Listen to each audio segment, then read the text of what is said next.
At 7, more arrests as car bomb investigation gathers pace, further controlled explosions at hospital near Glasgow, and find out who's first through to the quarter-finals at Wimbledon. It's 7 o'clock, I'm Holly Holland. 3 people are now being questioned at Paddington Green Police Station in connection with the failed car bomb attacks. 7 in total are being detained after 2 further arrests in Scotland. At the hospital near Glasgow, where one of the suspects is being treated for burns, there's been another controlled explosion. It comes as the national terror threat level remains at critical, which has resulted in extra security checks at airports, railway stations and at Wimbledon.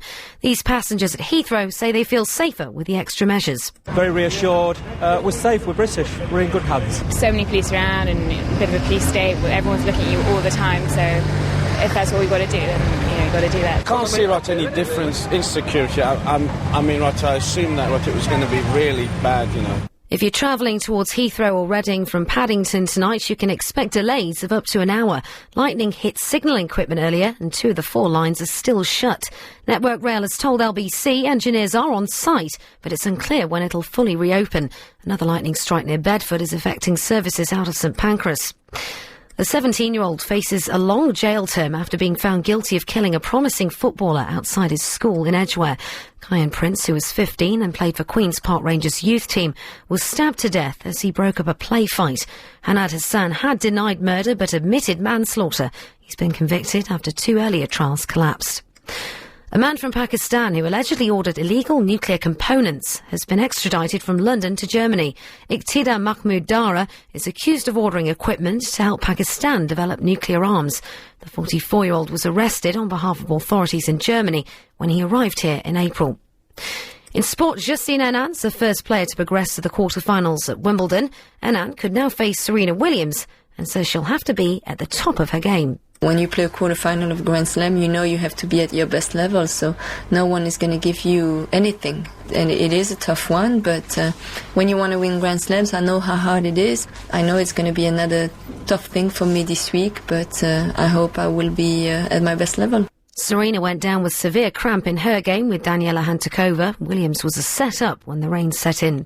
And in football, Arsenal have moved to replace Thierry Henry, signing Croatian striker Eduardo da Silva for around £8 million. In London's travel, as well as the big problems on the trains, there are long delays heading out of town on the M40 from Junction 2 Beaconsfield to Junction 5 Stokenchurch after an accident earlier. Remember, if you're away from your radio and want to stay in touch with the latest news, weather and travel, go to lbc.co.uk and click on News on the Go to find out how. Showers will clear in London's weather, but they will return later in the night, similar to last night, and there'll be lows of 12 degrees Celsius. This is LBC. It's 7:03. This is Alan Joyce in the LBC 97.3 Travel Centre. So big problems facing the trains this evening. Heathrow Connect, Heathrow Express and First Great Western are reporting serious disruption on their services out of Paddington because of a lightning strike in the Southall area, as you heard in the headlines there. Now, 2 of the 4 lines have reopened, but many trains out of Paddington are cancelled. Will cause you big problems, obviously, if you're trying to get to Heathrow Airport this evening. The trains out of Paddington to Reading also being badly affected. There are also delays of up to 50 minutes on First Connect and Midland mainline services between St Pancras and Bedford following a lightning strike there as well. One railway are facing up to 40-minute delays and cancellations out of Liverpool Street via Romford following an incident earlier on. Now for the roads, the M4 still has one lane blocked into town between 5 at Langley and 4B at the M25. The queues back to Junction 7 at Slough West. The M40 is crawling out of town from Junction 2 at Beaconsfield up to 5 at Stokenchurch following an accident earlier. And still big delays on the North Circular approaching Hanger Lane. Now it's actually queuing eastbound most of the way towards Henley's Corner after a lorry broke down earlier on. And if you are still making your way towards one of the airports, do leave yourself plenty of time and use public transport if you can. Your next update is in 15 minutes. LBC 97.3 Travel with Confused.com, the online search engine for car insurance. When one thinks of designer names, one thinks of Bond Street, the home to all things stylish. But for me, the real home of designer names is Ballards Lane, North Finchley. That's where you'll find the Curtain Factory outlet and all their designer name curtain and upholstery fabric, which they sell for just $6.99 a metre, excluding VAT. It's designer heaven without the hellish price tag. Visit curtainfactoryoutlet.co.uk or call 0208 492 0093. VAT inclusive price $8.21 per metre. LBC 97.3. Iain Lee's Good Evening.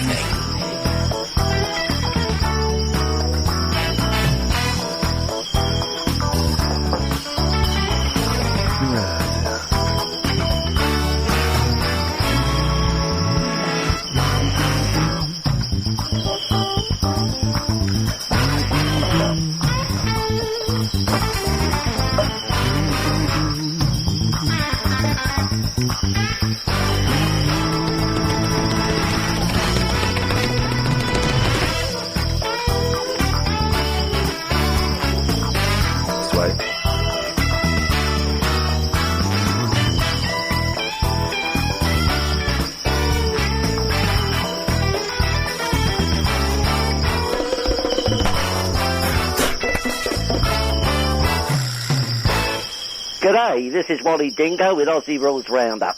Weekend winners were Geelong, Port Power, the Kangaroos, West Coast, Fremantle, St Kilda and Essendon. The Hawks Magpie results not yet in, so till next Monday, watch out for the barking owls.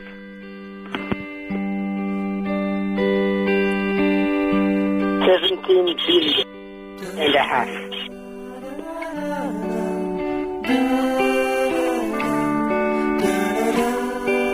Attack of the globules.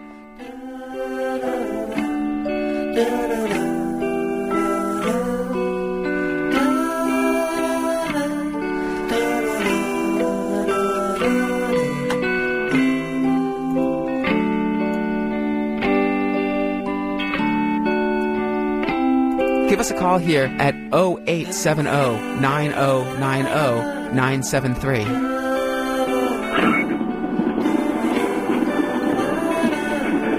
Hello?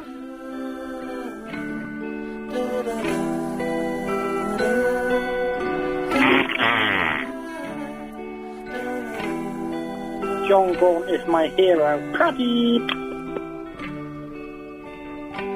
Globule, globule, globule.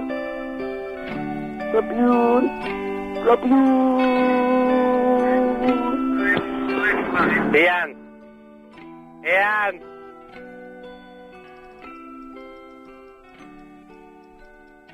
Beautiful, man.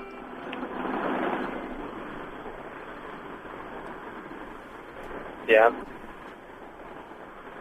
Yeah. Iain, I'm still shaking my milk. When will I have butter?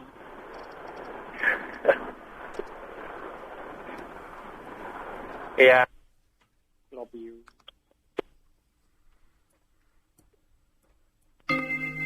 Yeah. Hi, my name's Ed Green. This is Michael Winner. Merry Christmas to you all.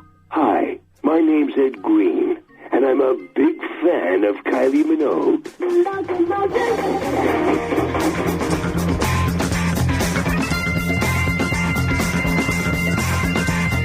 Piccadilly, Economy Street, swinging London, Marble Arch to Regent Street, swinging London, Hyde Park Corner, Leicester Square, swinging London, everywhere it's in the air, swinging London, swinging Hello? Hello? Chelsea Strand and Baker Street. Oh, it's Paul McCartney. Bags. Grub bags. Big, lovely grub bags. Lovely, huge, amazing grub bags. Don't you love grub bags? Big grub bags. I love grub bags. Like Ewoks. Aren't Ewoks great? Ewoks are like grub bags on fire. It's on BBC. Going on and on. Day and night long. Swinging London. Swinging London. Ding dong, ding dong. 32.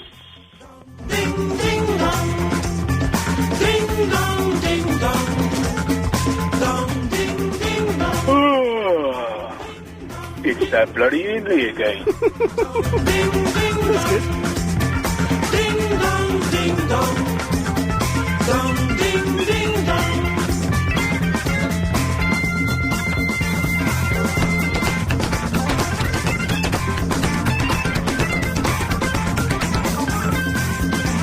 Give us a call here at 0870-9090-973. If you want to be my lover, you gotta get with my friends.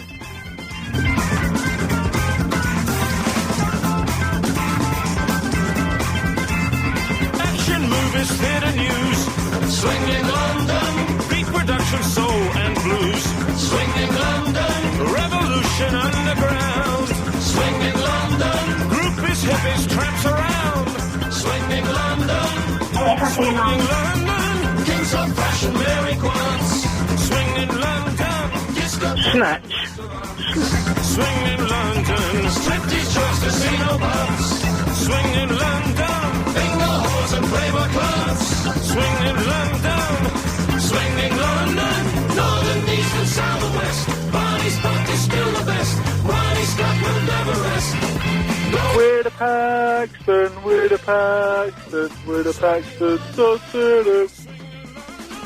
Ding dong, ding dong. Dong, ding, ding dong. Ding dong, ding dong. Yes, 08709009. It'd be so easy to work on music radio. That's all you do. The song starts fading out, so you start talking over it. It's that simple, man. It's that simple. And Wogan gets paid like millions for it to say a word in a funny way. 087090900973 is the phone number. Hey kids, if you want to phone in, you better phone in now, because after 7:30, you've got to be 16 and over, because you can only phone in from 7:30. You can only phone in if you're a bona fide smoker, as we celebrate the magic of sparking up a fag. And of course, is it illegal? I thought kids could buy cigarettes at 12, but then someone told me it's 16. I don't know what the rules are, so I don't want to encourage anything illegal. I think it's 16. It's not 18, is it? I don't know. Anyway, I don't want to encourage anything illegal. So from 7:30 onwards, you can only get on the air. Ideally, if you've got a fag on, we'd really like you to call up if you have a fag on. But you know, if you're just a smoker and you can prove you're a smoker, you will get on. But I don't want any youngsters phoning in tonight, so it's strictly adults only. Until 7:30 though, calls go straight to air. 0870 9090 Line 6, you're on the wireless. Allons enfants de la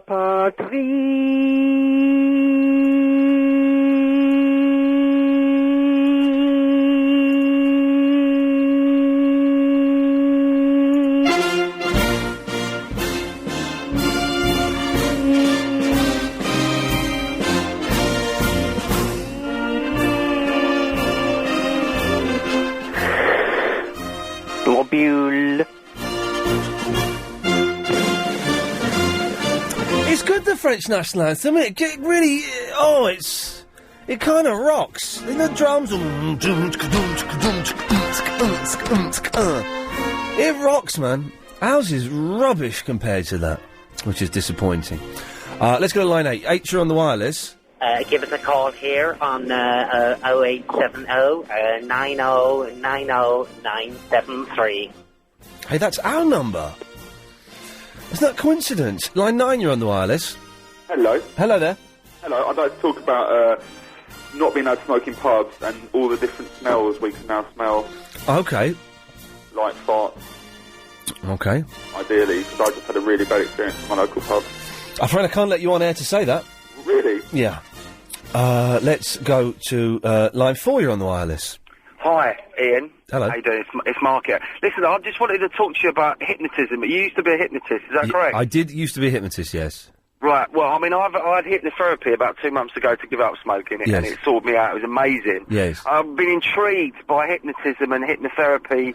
I was wondering, how did you train, and, you know, what if say I wanted to get and do a course, is there any sort of course you'd recommend? I didn't do a course. All right, okay, the two places I learnt from, okay, the first one you're never going to have access to, because there was some weird dude who came to our college and he hypnotised people. He came to where, sorry? To my college. Oh, right. And someone who I didn't know at the time, but then I became quite good friends with, filmed it, and he filmed that you're not allowed to film the first 20 minutes when he's putting you under, but he filmed that. So what I did was I studied that, and I really studied it. I watched it like 100 times, that bit, and timed everything, and got all that thing.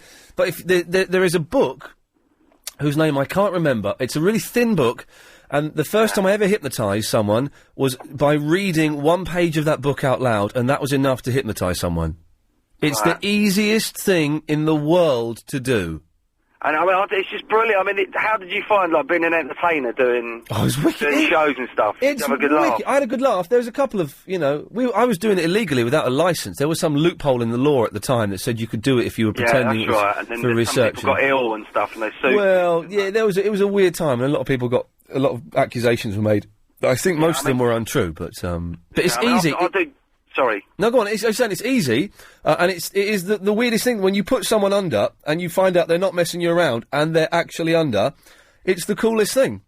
Yeah, I mean, I'd sort of do DJing and discos and things like that. I think that'd be a really good to do that alongside. Yeah, yeah. I did. I just go up to pubs and say, "Do you fancy a hypnotist show tonight?" And we go and do it 50 quid. Ridiculous. Me and some bloke, we're just kids, you know. But it's the easiest thing to do, and you know, it's pretty safe, really. Just go and get some books. Get that book, mate. You don't remember the name of it? All I know is it's green. That's all I can remember about it. Hey, listen, go That will help, I'm sure. Go and do some research. You'll find it on the internet. There's one page of a book, and I read it, and that's all you need. Oh, we're late for this fella, isn't it? Alan, you're not going to put me under, are you? Who is to say that you're not under already? That's true. Yeah. Okay, I've been hypnotised to do the travel. There we go, good lad. So I Well will. done, you If you're heading onto the trains, Heathrow Connect. Button got stuck. I think we can unstick the button now. But the button got stuck. Oh, yes. Hang on a second. Okie dokie. Right, the phones have gone mental. Oh, because we're still doing Triple M. That's what I thought it was past for a minute. I do apologise. I tell you, my body clock is all over the freaking shop. Where should we go to? Let's go to line 9. 9, you're on the wireless. Hey, quick question. Yes. You're being chased by a bear. Do you A, run away, or B, run up a tree? If what? You're being chased by a bear. Yep. Do you A, run away, or B, run up a tree? You never run up a tree. They can climb trees. So A? What? So A? Well, no, I wouldn't do either. Well, you have to. Well, why are they my only two options? Why can't I fight? Because you're nowhere else. What? Why are you speaking so fast and in a way that I can't understand? I'm being chased by a bear. Yeah. Do you A, run up a tree, or B, run away? I do neither of those things.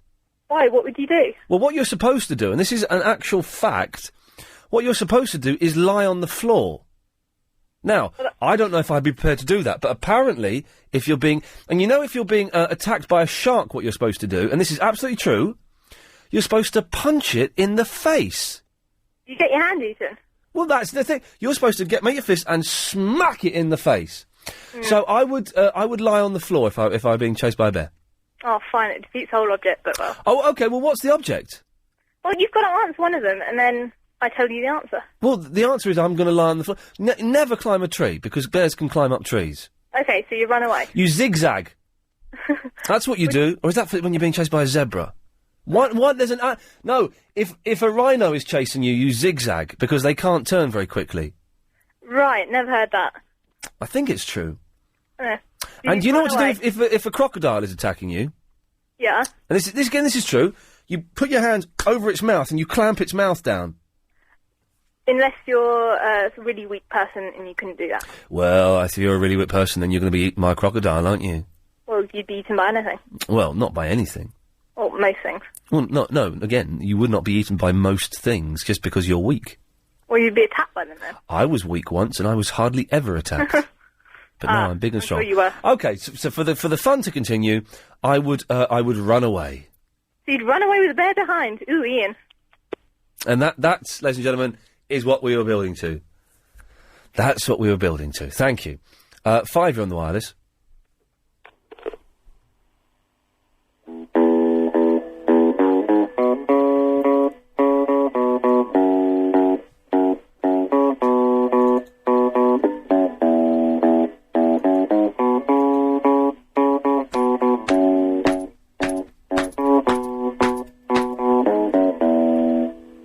Thank you. Line 1, you're on the wireless. 10 B&H and a box of matches.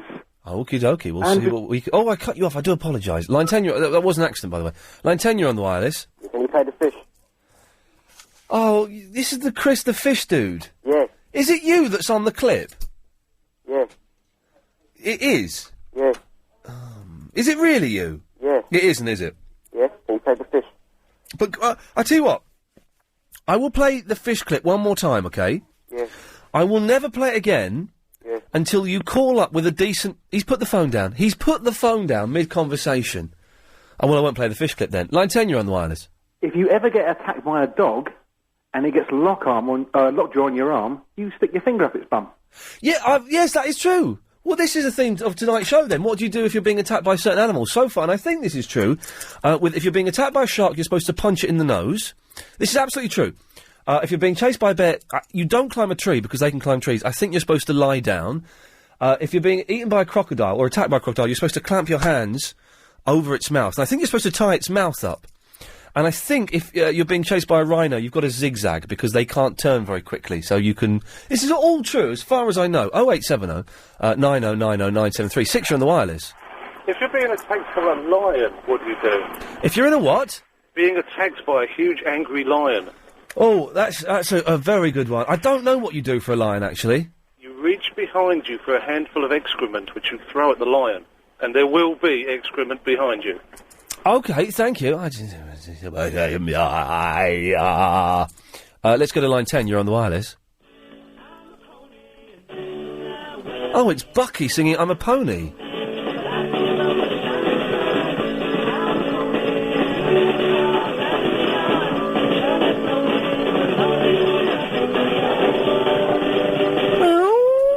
Thank you for that. If you don't know who Bucky are, then find them. BuckyTheBand.com or something. I'm not sure. They're brilliant. Line 3, you're on the wireless. Well, I can solve all of this animal issue straight away. Oh, fantastic. Being attacked by any animal, just poke it in the eye. That goes for any animal. Is that hippopotamus, lion? Like in the Three Stooges, you just make a V sign and poke them in the eye. Supposing they hold up their hand and block it. Supposing what? Supposing they hold up their hand and block it. Animals don't have hands. Monkeys do. Monkeys aren't animals. Excuse me? Monkeys aren't animals. They're... Go on, think of something that they might be. Mammalots. They're mammalots. You're an idiot. Granted. Yeah. Let's go to line 8, you're on the wireless.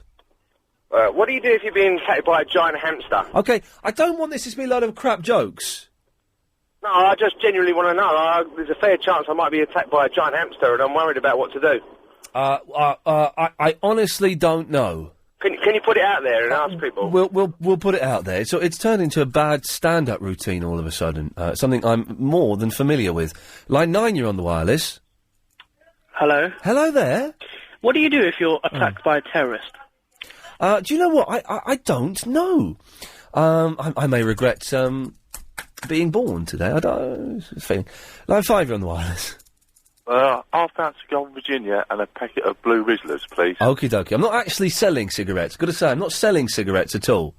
Not here at LBC anyway. If you do catch me driving along in my car, if I stop at some lights, then come and give me a tap on the window because I've got some stuff in the boot. But here, I am not selling or in any way condoning the smoking of fags. Line 9, you're on the wireless. You watched Doctor Who? No! It was really good. do you know what? I just read in the paper a little bit of what happened. I've not seen the last 3 Doctor Who's. I've got the last 2 on the Sky Plus. I didn't record the one before that, so I'm waiting for someone to send me that, then I'm going to watch them all. It's the one with the Master, isn't it? Yeah, Don't! Oh, I won't tell you. No. Okay. So, see ya. Yeah, see ya. Bye. Bye. I forgot, this is my regular monthly cry, London, and, you could be getting bored of it. I forgot to Sky Plus the last ever Crime Watch tonight. I forgot to Sky Plus the last ever crime... Oh, I tell you what, we can do a great Bonanza giveaway. I've got sent some stuff that I don't actually want, but that's actually pretty cool. Right, so, if you've got, which is the best way to do it? Either mention computer games or mention Harry Potter. Which is more popular, Helen, computer games or Harry Potter? Harry Potter, okay. If you're a fan of Harry Potter, and you can get me a copy of Crime Watch by the end of this week, give us a call. Got some computer games for you. Let's go. Let's take one more call before we go to... Yes, line 5. What did you do if you're attacked by a giant fish? Yeah, you can't come on again until... I'd eat a rice cake. You can't come on again until you get a new phone. Why? Because your phone is rubbish. Buy me one. Huh? Can you buy me one? See, I can't understand what you're saying. It sounds like you're speaking through a wooden box. What did you do if you're attacked by a giant fish? I'd eat a rice cake. Okay. Okay, we'll end it there. If you're calling in tonight, it's Helen behind the glass. It's producing because Chris is about 4 miles away in his flat.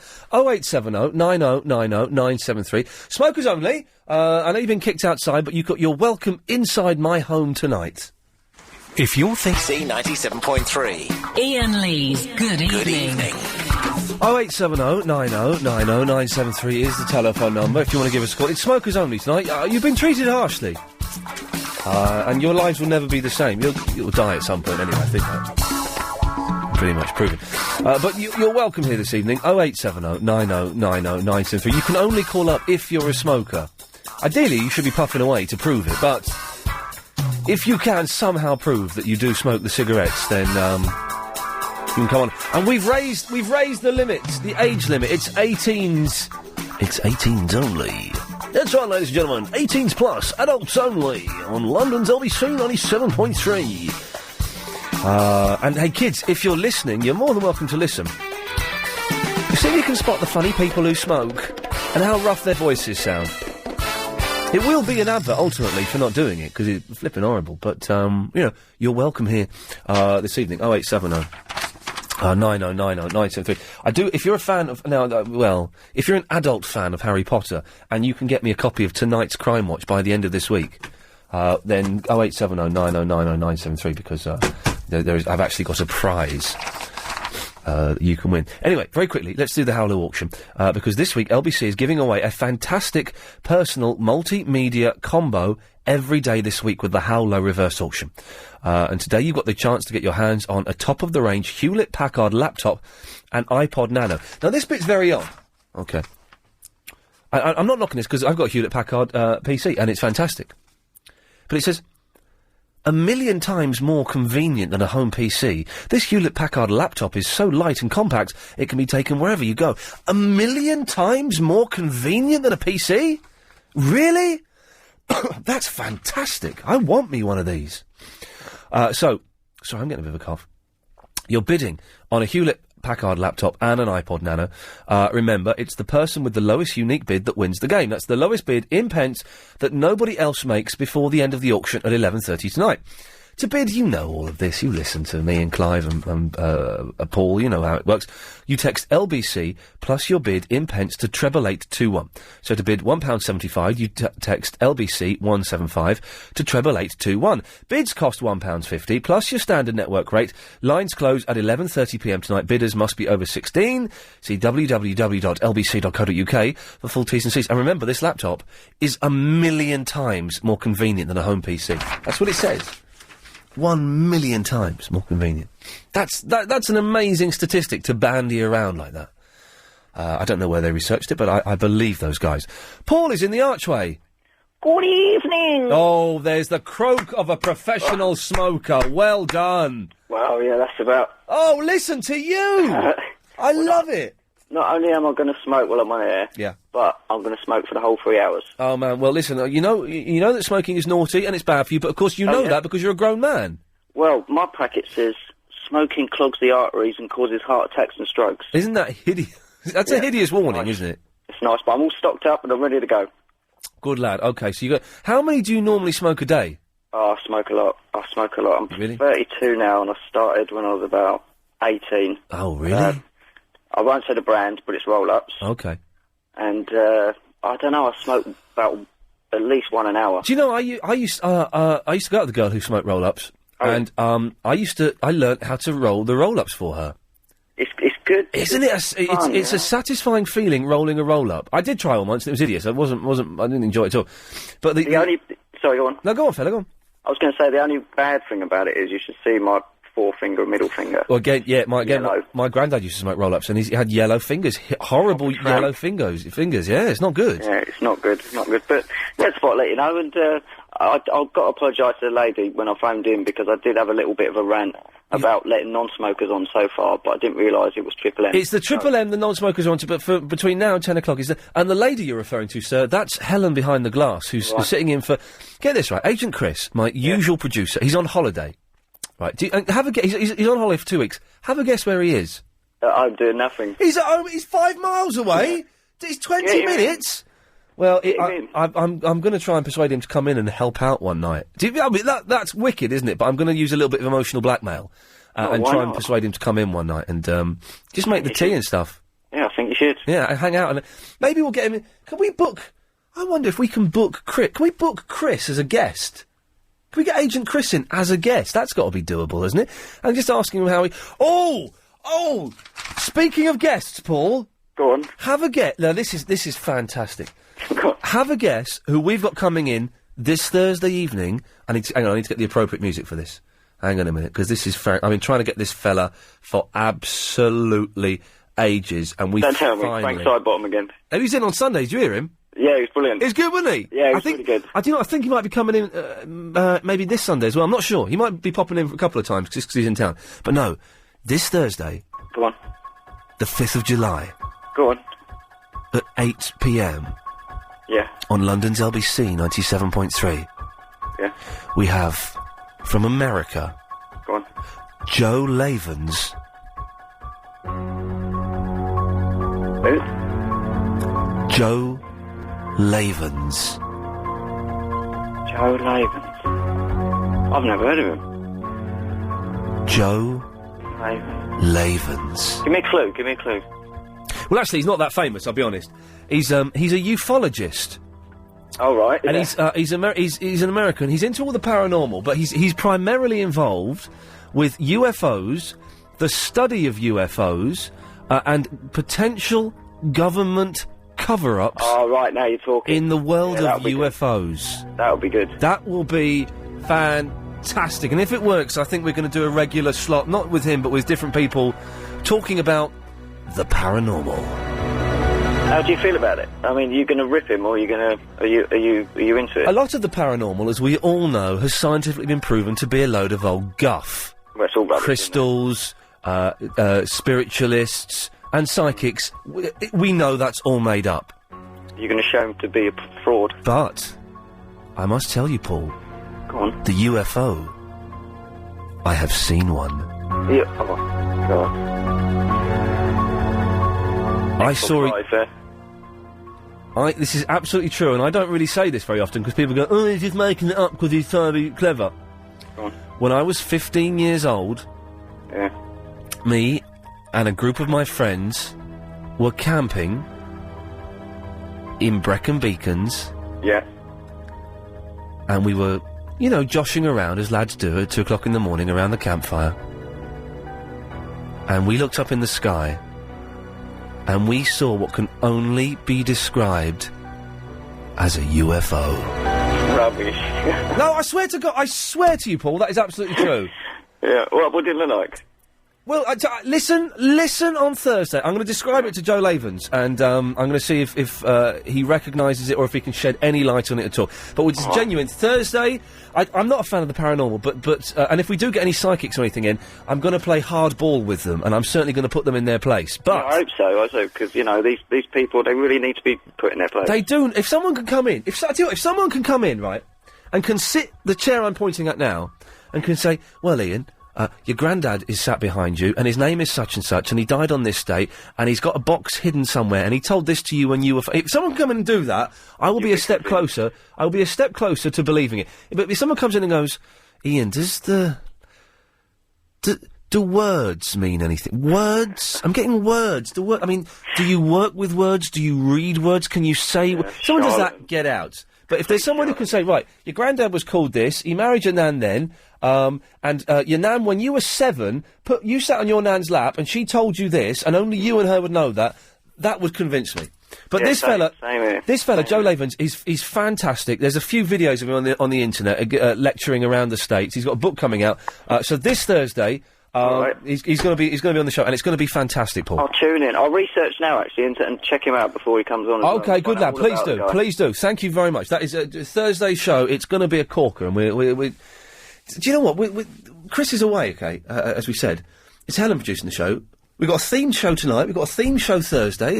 We've got a guest for Thursday anyway. This is really shaping up to not be a lazy show anymore. I don't know. Can I just ask you a question? Yes, though? Helen. Did yeah. I just dream that you asked me to get book agent Chris as a guest? You're right. I'd ask. No, it wasn't a dream.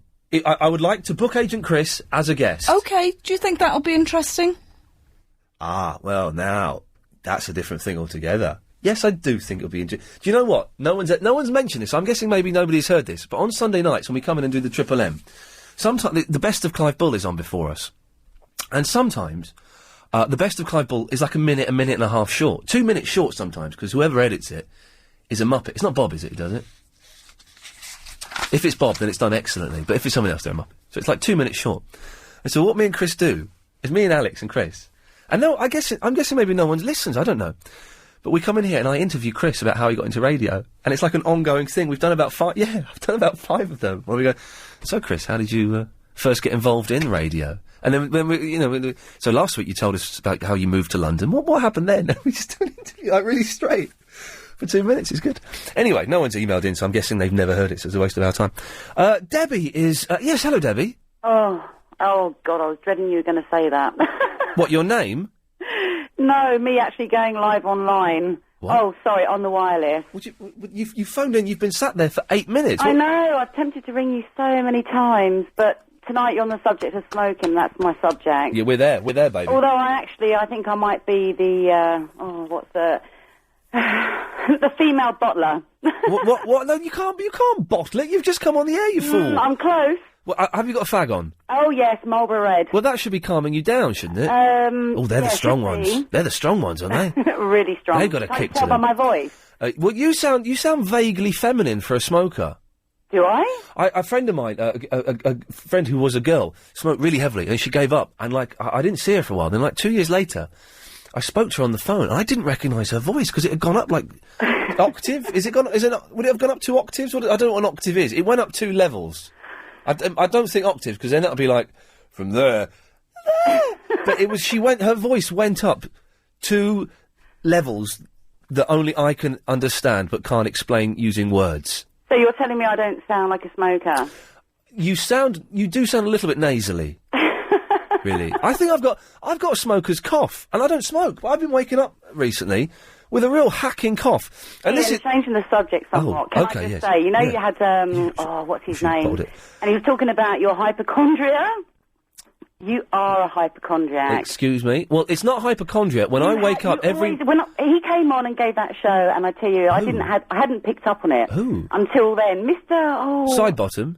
No. Murdoch? No, not him. What? Shit, there goes my... Steady on. There goes my smoker's cough. Okay. But every time I listen to your show now, I've picked up that you're always moaning about being ill. No, but you're wrong. It's not hypochondria if I'm actually ill. It means I'm not a hypochondriac, But you're ill I'm most poorly. days, and you need to go see a doctor. Yeah, I'm poorly. I'm not a hypochondriac. Debbie, listen, I've got to go to the travel. Thanks for calling. Bye. Bye-bye. I'm not a hypochondriac if I'm actually ill.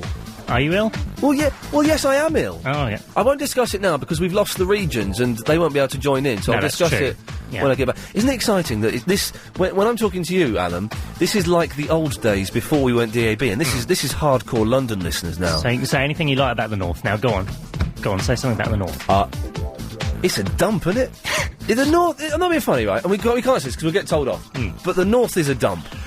No, I quite like it, actually. Oh, you are such a coward. Yeah, absolutely, every time. Yeah, do your travel, you bottler. Okay, on the trains, Heathrow can... LBC 97.3. Ooh, that was me. Do apologise. Call 0870 90 90 Good for you. 973. It clears out the system. No, I'm not being a hypochondriac. The thing is, it's dawned on me in the last few weeks. Every morning I've woken up for the last 6 months, a year, say a year, and my right nostril has been completely bunged up. So I've been thinking I've got this cold coming. I thought, actually, I've had this for about a year. What's going on? And the right nostril's bunged up, and I don't know what it is. It's only in the morning. It's a bit bunged up now, because I probably am getting a cold. But it's freaking me out, man. Mark, can you explain it? Oh, good evening. Oh, gee. Hey, kids, listen. This is forget what your parents say about not smoking. Forget what your teachers say. Listen to this show. These people... Mark, you're probably about 38, are you? No, I'm a little bit older than that, Iain. Okay. I'm 42. You sound 60. I have been smoking since I was about 14, roll-ups in the park. And on the back of my tobacco packet, it says, smoking causes ageing of the skin. Oh, that's not a bad one, then. That's quite a good one to be smoking. I've got skin like a tortoise. Yeah. Yeah, so I'm 42. Oh, mate. That's my own fault, but, no, I'm just going to have a cigarette now. I'm just going to get one out of the packet. Can I just write, who's just tuned in? It's a smoking special. You can only call in if you're a smoker, but... you don't have to call in to talk about smoking. That's not necessarily the thing. But tonight's show is a haven for all of those poor addicts who've been booted out of pubs, working men's clubs, cafes, nightclubs, who now have to stand in huddles in the pouring rain, on the streets, on fire escapes, and on roof terraces, feeling miserable and unloved. Well, tonight, all you smelly, yellowing lot of you, you're welcome here. Well, I'm just going to light now, Iain. Good lad. On. Oh, hang on 1 second. Can you just say... Just stay there. You enjoy your fag. Line 4, you're on the wireless. Lee, how's it going? I'm lighting up a fag right now. Good lad, Greeky Lion. Well done, you. Oh, Ian, while I'm on the phone to you... Yes, Mark? I've got an 18-month-old grandson. I don't smoke around him. Well, hang on a minute. You're how old? I'm 42. 42. So you're... 20... God, you're doing it young in your family, aren't you? We certainly are. We all got married at 20 and had our children young. I had my daughter at 20 and she's had her son at 20. You're a granddad at 42. Oh, I am. Fantastic, that's brilliant. I've been down to the chemist today. I've got my nicotine patches. Oh, yeah. To go. So I've got 2 cigarettes left, and that is going to be my lot now. Are you giving up? I am giving up. We've got a bottler. We've got a bottler. No, I'm not bottling it, but I'd just like to sing my grandson a song if I can. He does like to listen to you. Well, why the hell not? His name's Sam. Yeah. And it goes like this. Old Sam is a funny old man. Idly down. Oh, Sam. Oh, I've accidentally pressed the button that cuts fruitcakes off. That happens sometimes. I don't know. Oh, God. What? Yes. Yes. So I was in the petrol station, right? Yeah. Mm-hmm. And I didn't know you could do this, right? A guy comes in, and you know when there's a queue in a petrol station, there's a guy who's got money, and he just goes to the front, and he puts the money down on the counter and goes, pump number 4, and walks out. Yes? Mm-hmm. Right, well, this guy did that. He came in, pump number 4, I'm 2p short, and he walked out, and he was 2p short. And I thought, well, are you allowed to do that? It's a good one to try at McDonald's, isn't it? Well, 2p short. I thought, well, that's bad. And then, I swear... Go on. Then another one walks in, and this lad looked like he was 16, right? But he was driving a BMW, a rubbish old one, but he was driving one. He looked like he was about 16, but he's probably older. And he came in, and he queued up, and it was £20 and 50 pence. No, it wasn't. It was £5 and 50 pence. Yeah. And the guy said £5 50 pence. Finally got a fiver. Well, what could the guy behind the counter do? He couldn't do anything. So he was like, "Have you not got 50 pence on you?" No. Could you go home and get it? And the kid went, "Yeah, all right." And he paid the £5. He said, "I'll be back in a bit." And he walked out laughing, and he drove off. So he's got 50 pence worth of free petrol. If he did that all day, he could easily get a half a tank's worth of free petrol. Yeah, it's a lot of 50p's. It's a lot of 50p's, but it's worth doing. So, are you allowed... Are petrol stations the only places where you can go in, not have the right money, have less money than you need, and the thing is, they can't do anything. They can't make you go and wash the dishes. They can't say, right, you put some of that petrol back. Get out there now, put some of that back in the pump. They can't do it. No, it's not possible. It is not possible. Indeed, it's not. Well, okay, if anyone else has done that. I know in some places they have, like, a few pennies on the till that you can take. If anyone else has done that, 0870 90 973. Did you get an email yesterday? Which email? Or last night, rather. Which one? The Night Rider. No, Chris was doing the emails last night. Really? Yeah. Wow. I was watching Bravo yesterday afternoon. I treated myself to a day off work. Oh, yeah, well done. And, have you ever seen Animal House with John Belushi? A long toga. That's all I remember from it. I remember not laughing once. Oh, have you ever seen I'm Gonna Get You Sucker? Toga.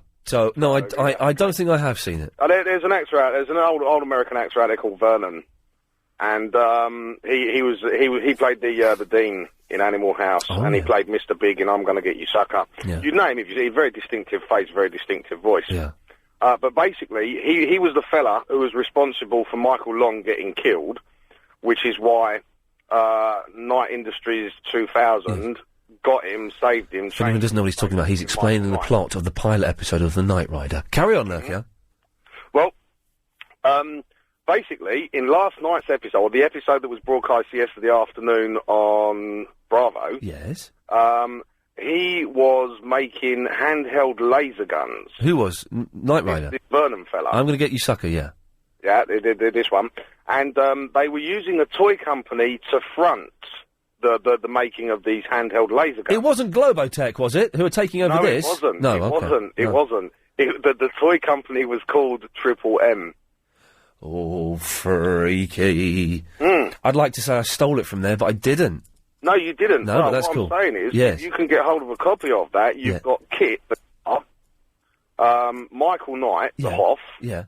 That posh geezer. Devon Miles. Yeah, Devon Miles. Yes. and one or two others who all, like, you know, I counted 7. Well, then in that case, Seven references or you know... What you need to do, Lurko, is get off your fat backside and get the audio for me and send it to me. Hey. Is Triple M my show or your show? Exactly. Well, it is your show. You lot do it for me. Let's have one more before the break. Line 3, you're on the wireless. At 8 o'clock, I have smoked fish and a rice cake. Okay, good lad. Cucumber Man believes... Okay.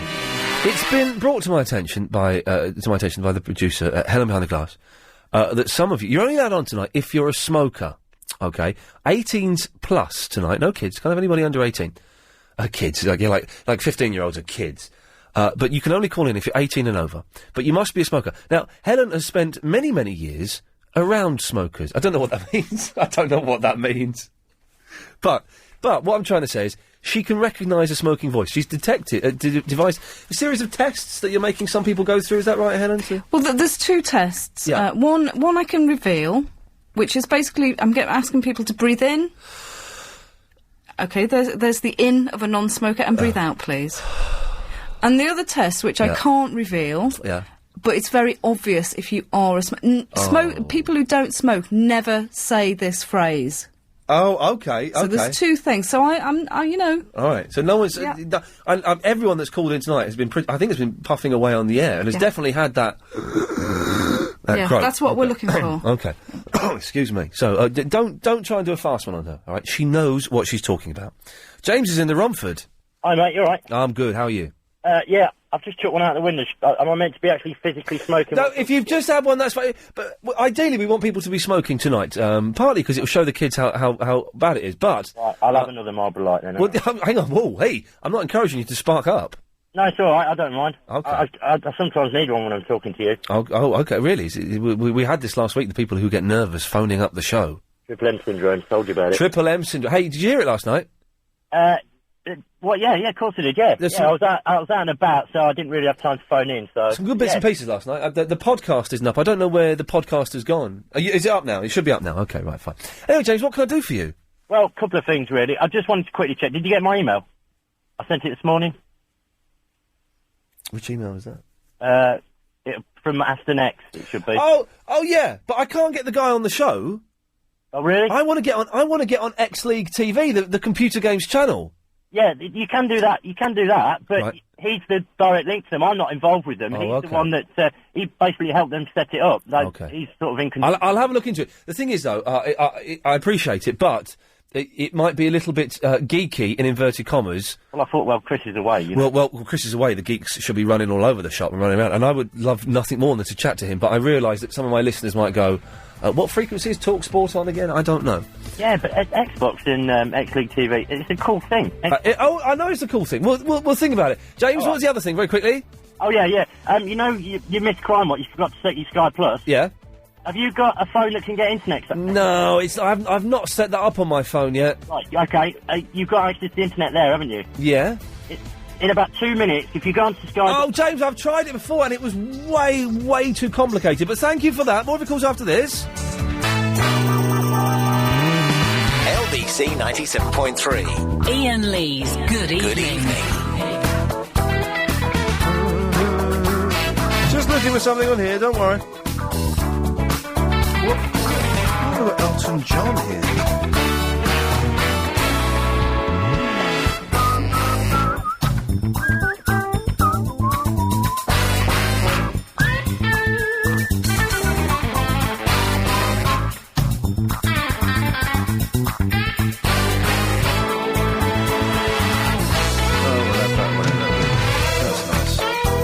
Okay, right, 0870 90 973 is the phone number if you want to give us a call.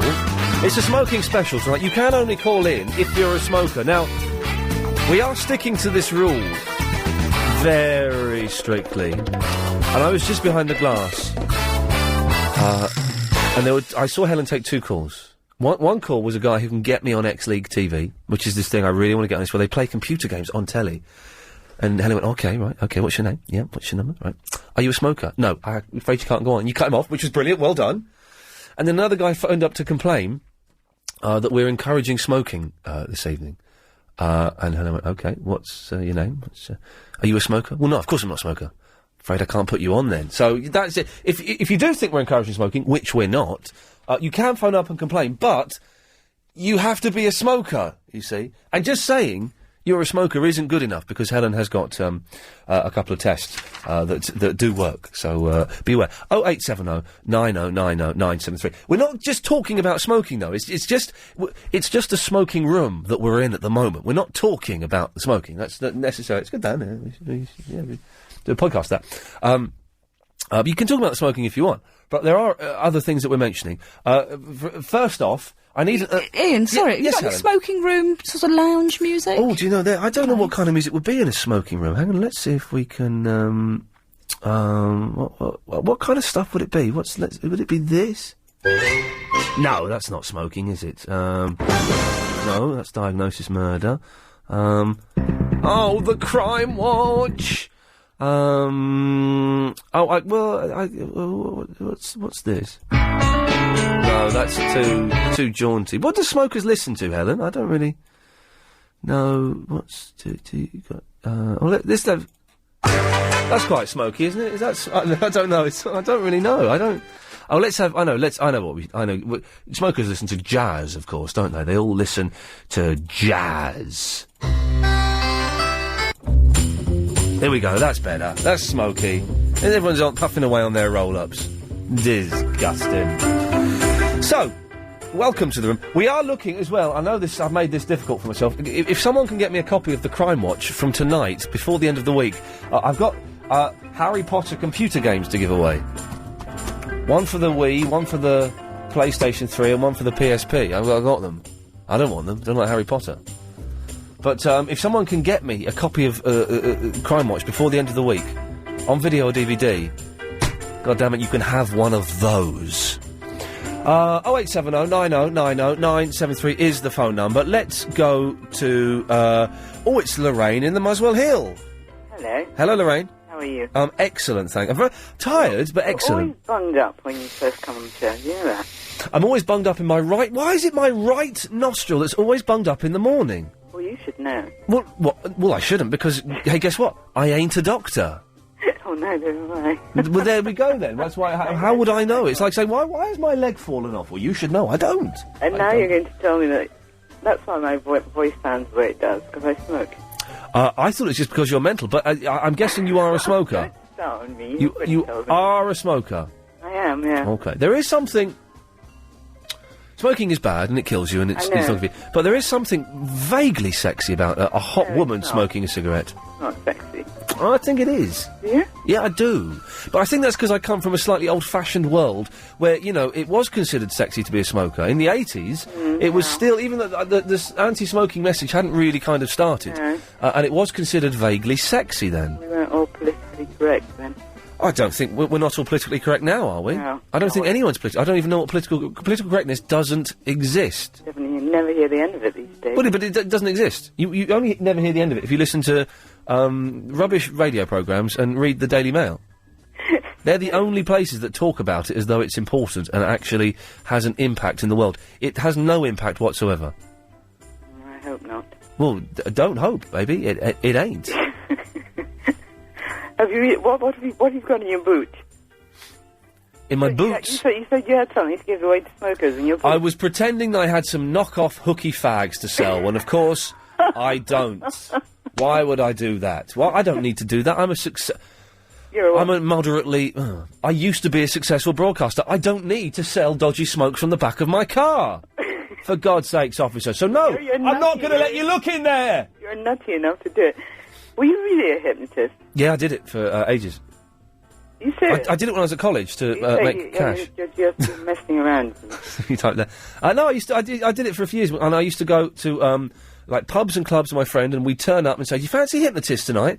And some of them go, "Yeah, all right, then go on, 50 quid," and we'd do it. Seriously, so dodgy. And we used to write for Paul McKenna, and did it for ages. Paul McKenna's very successful. Very successful, yeah, multi-millionaire. He's got no hair, though. I take great comfort in the fact, yes, he's a millionaire, yes, he's bedded many beautiful women. Much better than he does now. I think he looks good now with the shaved head.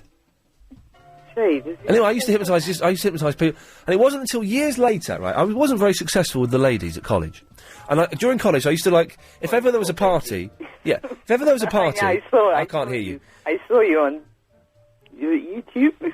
I don't know. Where did you see me? Or was it? I can't remember. Nor can I. And if there was a party, they would get me along, and they'd get me to do hypnotism in a room somewhere. It was kind of cool. And it wasn't until years later that I met up with someone, a girl, at college, and she said, "You know that all the girls used to find the fact that you could hypnotise people a great turn on." I'm going, what? But they go, "Yeah, it was a power thing. It was like a power thing, and it got a lot of the really fit girls a little bit." Well, why didn't anybody bloody tell me then? There's me, 3 years, pretty much living like a monk. You're a hypnotist, you're supposed to know that kind of thing. Well, it's not psychic, love. Hang on, listen to the jazz. Anyway, so Lorraine, what can I do for you? Are you really going to do the UFO thing? Am I going to do what? The UFO. Yeah, we got Joe Laven's coming in on Thursday. Oh, he's a ufologist, isn't he? He dabbles in the supernatural, but his primary concern is UFOs, sightings around the world, especially sightings by members of the military, and also, but also civilian ones, and potential. I'm going to finish. Potential government cover-ups. That sounds exciting. It's going to be very exciting, and anyone can call in Thursday night with to have a pop at him if you want to have a go at him, and also to tell us. Ideally, we don't want too many people attacking him. Ideally. I'm going to finish a sentence. Ideally, to tell us your UFO stories. And why? Can you tell me why is this thing you're giving away? A Hewlett-Packard laptop. I'm not giving away a Hewlett-Packard laptop. That's the Howler auction. Yeah. Well, why is it a million times more? I don't know. The read says. This is what the read says. This is the Howler auction. I'll do it again later, probably, but.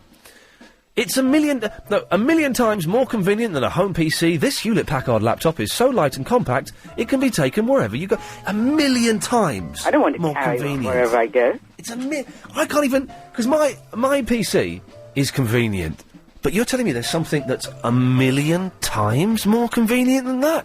That's fantastic. that is mind blowing. Seriously, it's mind blowing. And you don't really need. You don't. Did you say you need to do a zigzag if a zebra attacks you? No, I've got it wrong, apparently. This is, Peter has emailed in. We are talking about, I forgot about this, what to do if certain animals attack. And Peter, who lives in Brazil, so I'm guessing he knows his stuff. I like Peter. Yeah, I like Brazil. I think, Ian, I think you've got it wrong. If you're being chased by a crocodile, you zigzag, not a rhino. And sharks, you don't punch them in the nose. You do? No, I think you do, and he says, no, you don't. Okay. He says you don't. You try to grab its nose. Yeah, well, you would. He would say that, Peter, wouldn't he? You try to grab its nose, it'll go into a catatonic state. If you can't grab its nose, punch it in the gills. Now, is a shark's gills? He's total lunatic. Are they like a gentleman's ghoulies? Is it the same effect? I don't. Would it double a shark up underwater? I don't know. I'm tempted to go swimming in shark-infested waters now to try this. Oh, don't do that, Ian. You've talked me out of it, Lorraine. You haven't got Chris around to save you. Well, no, Chris wouldn't. We're trying to book Chris as a guest. Oh, God help us. Yeah. Lorraine, thanks for that. All right, sweetie. There we go, bye-bye. Lee's in the Catford. Hey, Lee. Hello, Ian. How you doing? Yes, not too bad, mate. I couldn't get you a copy of The Crime Watch on the DVD. Oh, really? Oh, yes. I'm going to play some suitably sad music for a second, because it is Nick Ross's last ever Crime Watch tonight on the BBC. That is quite upsetting. And they're going I believe this is true. I got this from a friend who works at BBC. When this is what they're going to do tonight, okay? When they finish the Crime Watch, he's going to say, don't forget, sleep well, don't have nightmares. And he's going to wait for the credits to start. And they're not. The camera's going to pull back, and suspended in the ceiling are going to be loads of balloons. The balloons are going to drop down. All of the victims of the crime and all of the crooks that he's covered over the last 23 years are going to come on the set with streamers, a big cake. They're going to sing, "For he's a jolly good fellow," and then the music's going to go like this. That will be amazing. You've been watching Crime Watch with Nick Ross. He's going to sit there on a stool, just waving slowly. And there'll be, like, pictures around him of all of his presenters, co-presenters, past and present, those that are with us, those that are not. And a little tear is going to come down his eye, down his face. He's going to loosen his tie. He's going to take his jacket off, throw it over his shoulder. He's going to French kiss Fiona Bruce. And then slowly, he's going to walk from the BBC into obscurity. It'd be nice, wouldn't it? It'd be nice. I think that's what they're going to do. I think that's how it's going to work. That will be great. Lee, I'll get the reason you called in properly after this. It's the travel news now with Will Gown. Thank you very much. If you're catching a train... Good evening. Lee. Liam. Yes, so, right, hang on, you can get me a copy of Crime Watch. I can, yeah. When can you get it to me by? I can get it to you, what's the date today? Wednesday. I can get it to you by Wednesday. Okay. Do you like the Harry Potter? I do like the Harry Potter, yeah. Have you got a Wii, a PlayStation 3 or a PSP? A Wii. Would you like the Harry Potter game on the Wii? On the Wii would be good, yeah. Okay, well, you get me, I tell you what. Yes. What we'll do is I'm going to ask Helen to take your name and address. Oh, no, tell you what, you send me the DVD. Yes. With your name and address in it. Yes. As soon as it arrives, this, Harry Potter and the Order of the Phoenix on the Nintendo Wii, I'll put it in the post to you. Great stuff. So include your name and address and everything in there. Will do. And, I'll send it along. Will do. And and send your phone number as well. Helen, sorry, can we take his phone number down? Send your phone number that you're calling on as well, so we can match them up, because we may get other people impersonating you, Lee. That would not be fair. That would not be fair. So send in your name and address and your phone number, and I'll send write down we so that I remember it's that one, and I'll send it to you. Will do. Thank you, Cheers, Ian. Mate. Thank you for that, Lee. See you, mate. Have a good one. There we go. You can bribe people, you see. I've bribed that man into taping a programme for me that I forgot to Sky Plus. I totally forgot to Sky Plus. Hey, I learnt something today. Well, no, I did learn it today. That, you know the name... there are a lot of American rich, spoilt girls. They're about sort of 18 to 20. 19, the average age there. And I only found out... It wasn't today, actually. I read it... it wasn't today. I've heard this recently. And they spell their names J-A-I-M-E. Now, we got Andy pushing the buttons today. J-A-I-M-E. How would you read that name? I'd have said Jamie. Why would you say that as Jamie? Because I've got Canadian family. Oh, you Canuck. Helen, pretending you hadn't heard Andy say that, how would you pronounce that name? I would have said Jamie. Oh, why would you say that Jamie, There's though? no other way of saying it. J-I-M-E? Jame. I would say... I would say Jame. Jamie? But how can it be Jamie? Because there's no I-E. That's what makes a Jamie. Or even a Y. A Y would make that Jamie. Is that the bin man, yeah? He can speak English now, so be careful. I don't know where he learnt it. He picked it up suddenly Friday. He's chatting away. He doesn't know the English for shut up, though, does he? So it's common knowledge that's pronounced Jamie, is it? Okay, well, I stand... we'll ask him. We'll ask him when he comes in. I'll write it down for him. Big. J-A-I-M-E. I always thought it was Jame. I thought, well, that's a stupid... I've never heard that name. And it's only from me seeing it. I'd never heard it pronounced, obviously. And then so there was a thing where someone was on the telly the other day, and their name was... Someone called them Jamie, and then a caption came up with the name Jame. I thought, oh, man, you've just blown my mind. I've learnt how to pronounce a word. So it just seems a bit... Hey, man, how you doing? Good, you still speaking English? Not speaking English. Oh, you were doing it on Friday! You called me a baby! Remember? Don't remember, sorry. What is this? Hey, man. How would you pronounce that? This name. Yeah, how would you pronounce that name? Jame? Jame. Yeah. Okay. It pronounced Jamie. But that doesn't make sense, because the I's there. The I would be there if it was Jamie. He really doesn't speak English anymore. He's had his brain wiped by one of those great big language magnets. Fantastic. They've moved the bin there. I don't know why. Oh, he ties it up. I've never seen you do that. You tie the knot. Can't understand me anymore, can you? Isn't that weird? I love it. Man, you're my favourite person that I meet every day. He's doing it. He's putting it back. Good lads. Excellent stuff. See you later, fella. Take care. I love it. He could speak English on Friday. What happened there on the butter special? Maybe it was being in proximity to tiny amounts of butter that confused him. Peter! Hey, how's it going, man? It's fine, Peter. You're definitely a smoker, are you? You passed the Helen smoking test. Oh, yeah. Yeah, long-time smoker. Good. You sound it now. You've opened your mouth. You sound disgusting! But tonight's show is all about the smoker. Smokers only are invited on the air this year. And we've had people phoning up, Peter, to complain, saying that we shouldn't be encouraging smoking, which we're not. We shouldn't be condoning smoking, which we are. But we shouldn't be promoting smoking, which we're not. But they can't come on the air because they're not smokers. That's fair enough. We win! I'm not a smoker. Technically, I shouldn't be on the air tonight because I'm not a smoker. But it takes someone to steer this ship through these smoky waters. And God damn it, Peter, tonight, it's me. Oh, cool, man. Anyway, Peter, what can I do for thee? Well, I have some songs for your smoking lounge. Oh, yeah, go on. How about Smoke Gets in Your Eyes and Hair and Clothes? Oh, yeah, very nice. Smoke on the Water? Oh, yeah, yeah. Cigarettes and Alcohol? Oh, not by those... do you know what? There's one band that I wish never existed. I know you was going to say that. Oh, it's a song. Oasis, they are awful, aren't they? Well, let's assume somebody will cover it then. Okay.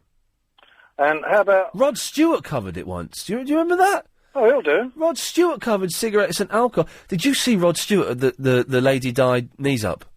Yeah. Deary me. He looks old, doesn't he? He looks like a crocodile's bum, doesn't he? He's all leathery with his... And Tom. Yeah, I didn't see Tom. I'll tell you what I did see. Wembley Stadium, 65,000 people. They put some ballet on. Yeah. What? Why would you have ballet at Wembley Stadium? I think that's when I went out and had a cigarette at that time. That will be. I've got. This isn't smoking pun, but this is the kind of. This is what you want to listen to when you're smoking, because this reminds you of how low and how damaged one's voice can get when you're weary. Oh God, listen to that. That's Art Garfunkel now. Feeling small. This is Art Garfunkel on the latest Simon and Garfunkel reunion tour. Are in your eyes. And Paul Simon's on stage looking at him going, have a cough! Have a cough, get it out! Oh, you're ruining it for us! On your side. He used to have such a sweet voice in the 60s. When times get rough. So can he do the high bit? And friends just can't be found like a bridge. Oh, Paul Simon's there shaking his head going, oh my God, I'm gonna fall out with him again. Have you seen Art Garfunkel's son? No. He looks I saw a picture of this. This was a few years ago. Well, you know Art Garfunkel? He's wears jeans, a white T-shirt, a black waistcoat, and he's bald, but he's got a big perm around the side and the back of his head that piles up. And his son's got one too? His son was dressed in the same clothes, and he looked exactly the same. Anyway. Peter, sorry, was there a point to you calling in? Yes, there was, the songs. I just thought of another song. Oh, yeah, go on. Rolling, rolling, rolling. Rolling, rolling, rolling. Peter, thank you Becky rolling. Thank you very much for that. You're welcome. Good fella. Okay, what's my out time, Andy, please? 29:05. Thank you. Damien's in the Crouch End. Hello, mate. You surprised me. Why is that? I didn't think you'd be one. A smoker? Yeah, we'll say that for the moment. Very good, yeah. I wish I could. Did you get cut off on Anthony Davis last night? Say again? Did you get cut off on the Anthony Davis show last night? No, I didn't. I was a bit drunk, but I was a bit paid off because some of my work got cancelled because of certain things that happened over the weekend. Well, yeah, I know. Everyone's... But yeah, let's be thankful we're not paid off that someone died. It didn't cut No, me because I was pulling up... I was at the traffic lights near mine, and you said, I want to change the subject a little bit. That's the best I can do, sorry. I want to change the subject a little bit. I don't want to talk about garden furniture anymore. I want to talk about these fellas who try... And you said, these fellas... I may have just caught that one. The biggest thing is, you got the airport wrong. Oh, dear. No, never mind. Anyway. No, it kept me waiting for so long, and basically, when he came back, he was just talking about all normal things, and it just took it right off the subject. And I thought, I can't be talking about that. Yeah. And then when you're waiting too long, you get a bit nervous. But there you go, things happen. Things happen. Yeah. Did you know that you pronounce Jaime as Jamie? Well, apparently you do, but then Americans do pronounce a lot of words that we spell the same differently, don't they? Aluminum and stuff. Well, like aluminum is spelt aluminum, though, isn't it? Well, they're still wrong. But it's still wrong. It still should be aluminium. Yeah, but if you put it down on a piece of paper and don't tell a person that that's a girl's name, then they would probably not pronounce it Jamie. They'd say Jaime. Yeah. Of course they would say Jaime. It's the obvious thing to do is to say Jaime. Talking of accents and the way people speak, I see something with Ringo Starr on the TV recently. Oh, yeah. He's got a Scouse accent. He's got kind of a transatlantic Scouse accent, hasn't he? Well, the Ringo Starr that was on your show had a kind of Chris accent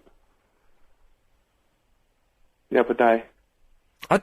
I'm not sure I like... Hey, we're going to get Chris on as a guest. You should. That'd be brilliant, because... let's go. Fun. He's just a bundle of... I don't know what the word is. I don't know if brilliant is the right word, but yes, it would certainly be... We're going to get him on... And this is the weak premise that Helen and I have come up with. Yeah. Is we're going to get him on to play some of his favourite songs and to tell you... Oh, hang on a second. Island Disc. Line 1, you're on the wireless.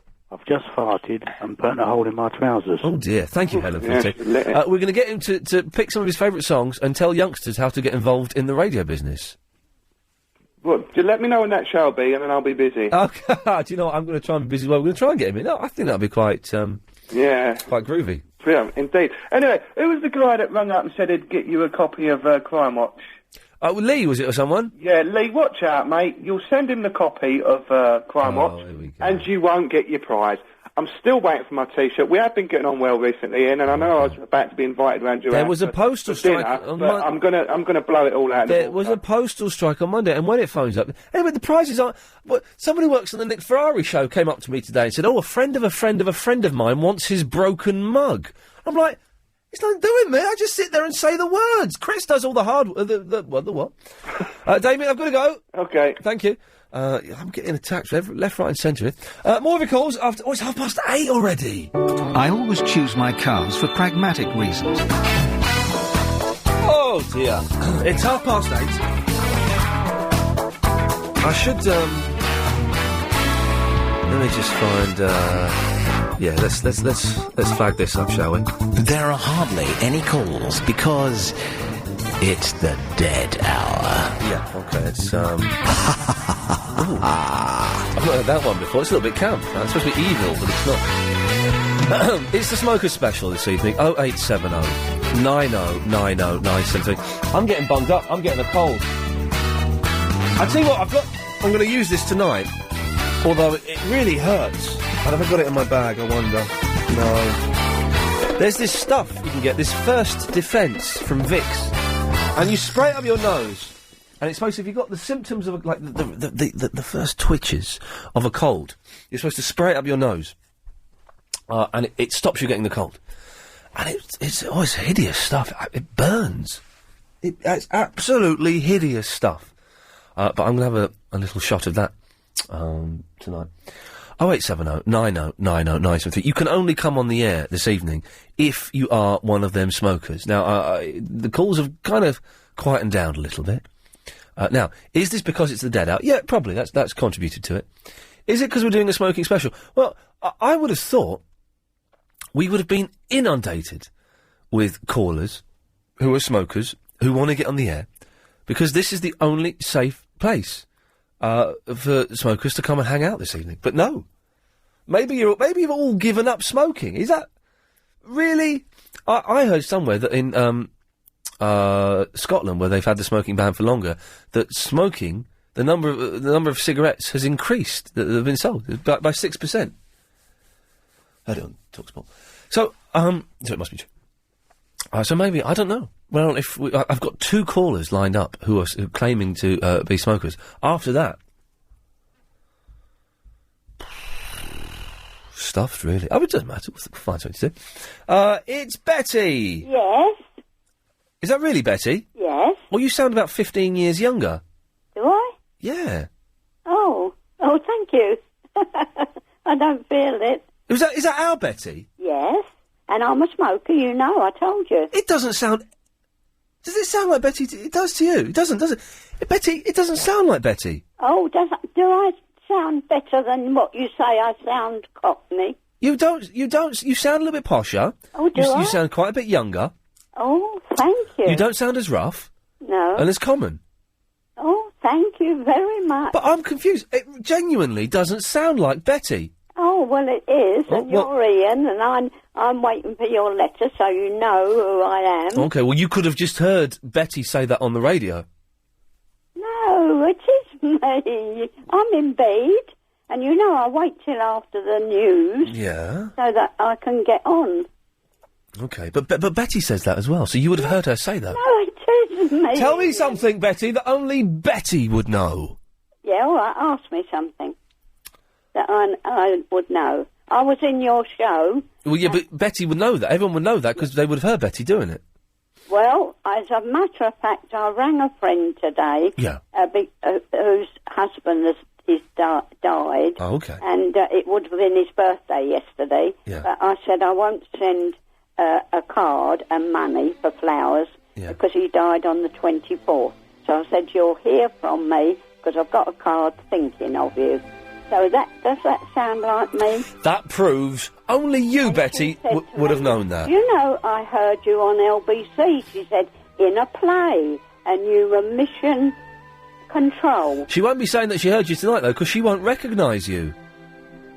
She heard the play. Okay. She listens to you every night. Have you got a PlayStation 3, Betty? No, I haven't got... Have you got I haven't got internet or anything. Have you got a PSP? What's a PSP? It's a I've only got a hi-fi Oh. with CDs and cassettes. Just 'cause I've got sent Harry Potter on Harry PlayStation. Potter? Harry Oh, Potter. I wouldn't look at that. No, I'm not a fan of Harry Potter. I got sent Harry Potter on the PSP and the PS3. And you know you said about Rod Stewart. I'll put it on the eBay. I Yes. can't bear him. No. My son, when he was a young kid a year, he bought the record Sailing. Oh, that's... Hated it. I saw... I think Rod Stewart sounds like a girl. What? Sounds like a girl. Hang on a second. I've got to do this properly. Hang on. So we're chatting away. Say that again, Betty. I think Rod Stewart sounds like a girl when he sings. What? Yes, because he sings so terrible. And girls sing terrible, don't they? Yes. I saw a little bit of him at the concert. And there was a bit where he's singing I'm Sailing, and everyone is waving their arms from side to side. And it cuts to the Princes, right? Who would do it. I kept waiting for them to do their single, because you know they've got a single coming out, the two Princes. Oh, I don't know. I saw some pictures in the paper today. Well, they've got a single, and they kept standing on the stage with the two mics. And I thought, oh, they're going to do it now. And they didn't do it, which is disappointing. Anyway, so then... You know why they had the ballet, which you moaned about? Because, I don't know, Lady Di liked it. Diana loved it. She weren't there, Betty. Oh, she? She died. I don't want to break the news to you, but she's dead. Yeah, well, in the TV Times a fortnight ago... Oh, yeah. They asked if anybody had photographs. Well, I had a photograph... What, Princess Diana?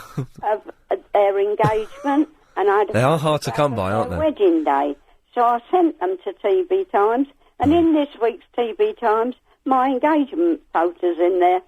What, the picture of you getting engaged? No, the Princess Diana, when she got engaged to Prince Charles. What, you were there when he proposed to her? No, I had the photo. Is your last name Litchfield? And no. Oh, okay.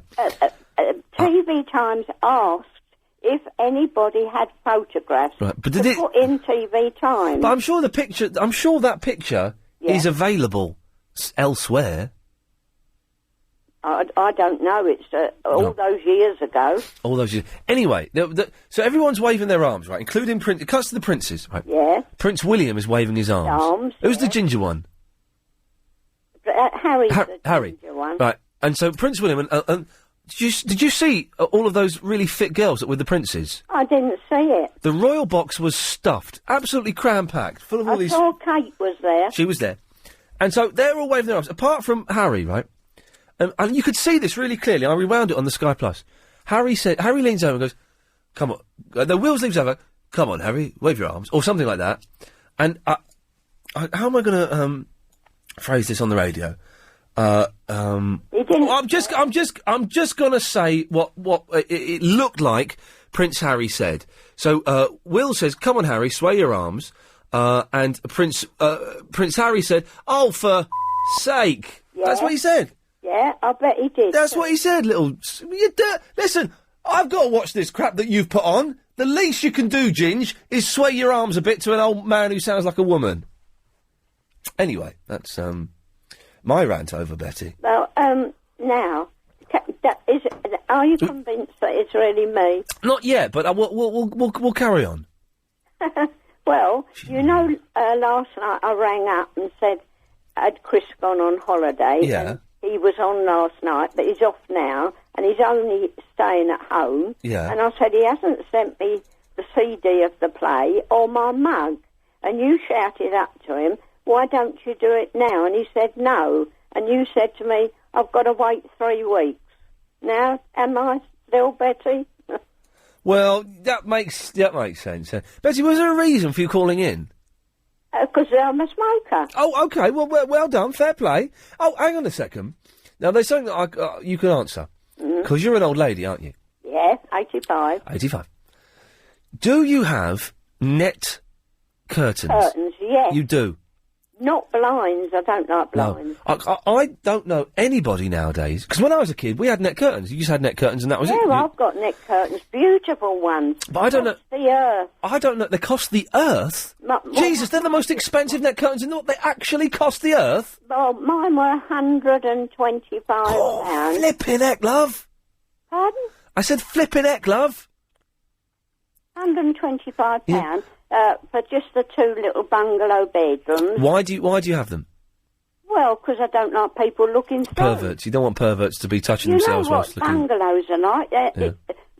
We're in a close. Yeah. People opposite could look in at me. Yeah, you're absolutely correct there, yeah. I don't know anybody that has net curtains. Well, everybody's got net curtains round the close, and there's 39 of us. Betty, I've got an email here. Yeah. From Keith. It says, that's not Betty. Who said that? Keith does. Keith? Keith. Well, it is me. Well, can you prove to Keith that you're Betty? Well, I don't know, Keith. I haven't spoken to him. I've spoken to that awful Vinny. Oh, Vinny. Well, Vinny's not getting on tonight. No, thank goodness. Smokers only, and thank God Vinny doesn't smoke. Oh. Well, I tell you who knows me, Barry. Oh, Barry from Watford? Yeah. And he does... I told you. Yeah. Steve Allen takes off. Oh, yeah. You told me he was Steve Allen. Yeah. Steve Allen said that he was Barry. Right. Yeah, and Barry got on, don't you remember? I do remember. He told me off. Yeah. I do. So I am Betty, that Betty. Oh, right. Well, Betty, listen, thank you very much for calling, love. Yeah. Speak to you later on. Yeah, and I'm still waiting for your mum's address. It will... I'm really busy at the moment, but I will sort it out, I promise. I'm not forgotten. Okay. Cheers, love. Well, take care. Bye-bye, Betty. There we go. Meter's in the, Middlesbrough. Good evening. Hello? Are you actually a smoker? 20 B&H and a packet of Whistler, please. Yeah? 20 B&H and a packet of Rizzler? Well, that means... I don't want people who smoke that. That's not what we're talking about. You're a what? I'm a passive smoker. A passive smoker? Yeah, it's in my lungs in. Mitch, I've got to cut you off, mate. I don't know how you snuck through the net. I don't know how he snuck through. Passive smokers, no. I don't know if he lied down or what, but no passive smokers. Proper smokers. Hardcore smokers. Smokers who are going to kill themselves. Francis is in the Dartford. Ian, how are you? Oh, I have not spoken to you for not long enough. Sorry? Yes. Good to have you back. Great to hear and talk to you. Oh, it's great. It's great, isn't it? Uh-huh. Did you watch the concert yesterday? For those who don't know who Francis is, listen to this. Ian Leon LBC 97.3. You can join in, Francis, if you want. Boom, bam, zim, that's him. Ian Leon LBC 97.3 FM 08709090973. Ian Leon LBC 97.3 FM.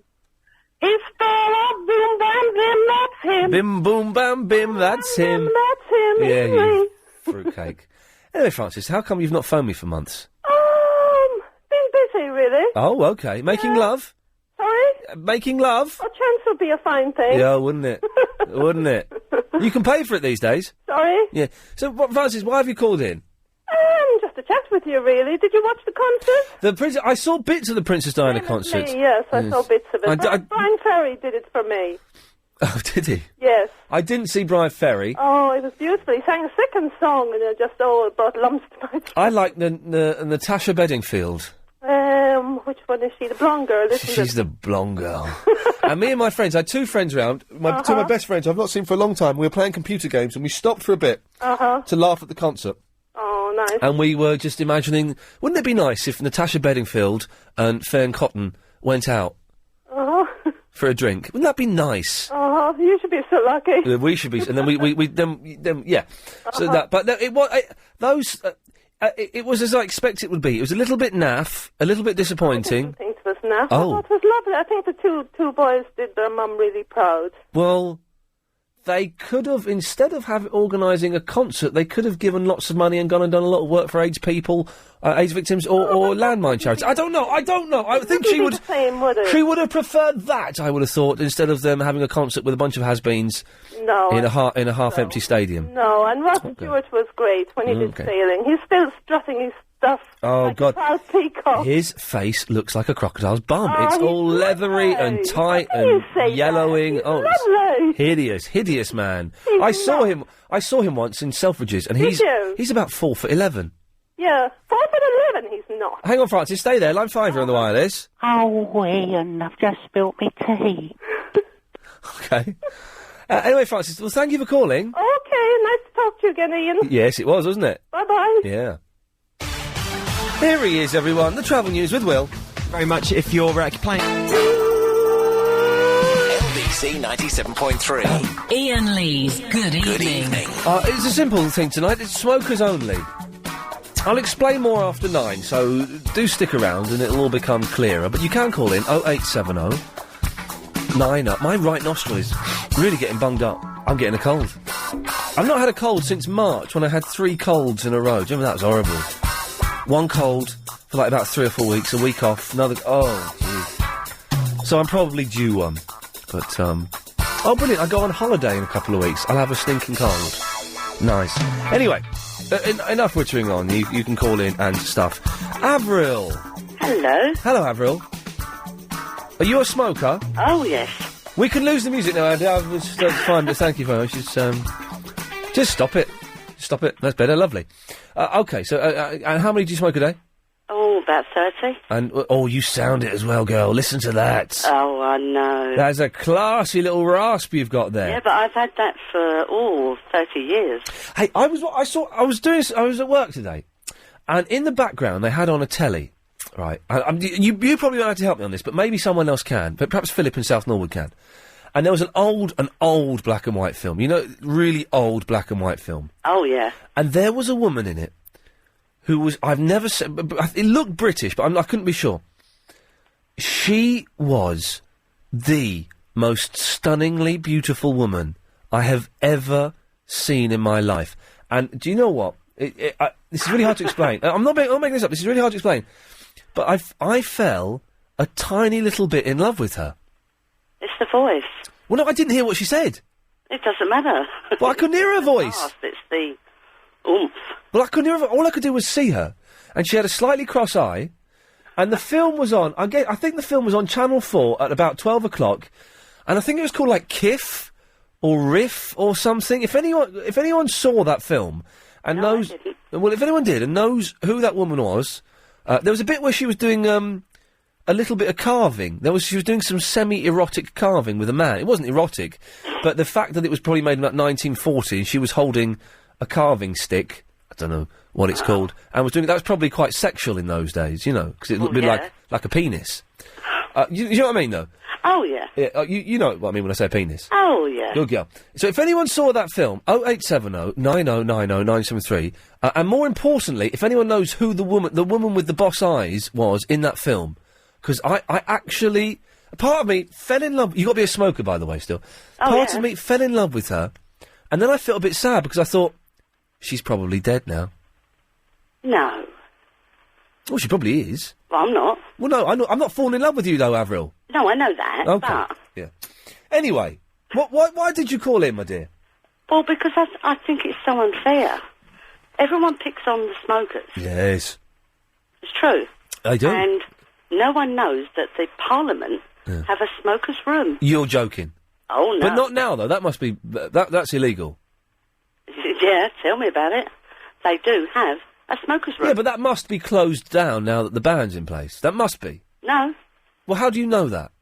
Oh, I do. Well, Avril... I can't tell you why, but I do. Avril, how do you know that the smoker's room in... Where is it? The House of Parliament? House of Parliament. How do you know that room is... have a smoker's room. How do you know that room has not been closed down due I to the can't smoking tell room? you that. And, there is one. Tell me how And you... that is so unfair. Why can't you tell me that? All our smokers. No. Go down there. No. You can't tell me that and then say, well, I'm not going to tell you why. Oh, of course I can. Well, Because it's... But how do that? But that means you're probably making it up. No. Ring them. Ask them. Ring who? Whoever. How vague is that? You can't just say... You can't just say ring whoever. Ring the House of Parliament. They do have a smoking room. But that would... we can't use. Well, no, you don't work there. No, I don't. Well, no. This is... I'm going round in flipping circle. I'm losing... I'm going to start smoking in a minute. But how do you know that room is still in operation after the smoking ban? Because it is. But how do you know that? Because it's pretty much known. Would you... By whom? By most people. But no, it's not... I tell you what. It is not known by most people. Okay, well, ring them up. Ask them. Ring who up? You've got a... Ring the House of Parliament. I can't ring the House of Parliament. I'm doing a flipping radio show. Oh, not today. Well, who told you about it? I can't tell you that. Why? You won't be a grass. Oh, yeah. Okay. Well, thanks for that, Avril, but I don't believe a word of it. Okay. There we go. By the way, Helen just typed on the screen, I cannot pass on messages to you from people who don't smoke. Them's the rules. No, I'm on your side. I'm entirely on your side. I'm suspecting that was someone calling in who knew who the woman was who I saw in this film today, and I actually... has that ever happened to you, Jim? No. You've watched a film? Unfortunately, it has not. Well, do you know what I'm talking about? Fall in love with a fictional character. You sound like better. You sound 15 years younger. I've been heavily smoking. It apparently it minuses the years. Oh god! I didn't fall in love with a fictional character. I fell in love with the actress. She was unconventionally beautiful. I think a lot of people would have looked at her and gone, "Yeah, so what?" But I looked at her and I went, I saw a picture, a motion picture, yesterday evening called the Forgotten. Did see it? Is this? I'm not sure this is Jim because it doesn't sound anything like him. Helen told me to speak up. Okay, well done. I'm trying to be loud. So you saw what? Die Hard 4.0? No. On television, an actress called Julianne Moore. She's unconventional, but she's called. I don't believe you're Jim. This is Jim. Prove it. Tell me something that only Jim would know. I live in Texas. I have a dog. You're not Jim, are you? This is Jim. I've seen through you, haven't I, my friend? No. Yeah. Please, may I be your first international live smoker? But you're not Jim, and I can see on the switchboard here that you're calling from an English number. No. It's not an international number, where Jim calls us from Texas. My telephone number is very similar to a Texan dialing code. Yeah. Well, let's just have a little look, shall we, at the... No, you're not the... I'm going to have to cut you off for being a fake Jim. No. Yes. Please, good evening.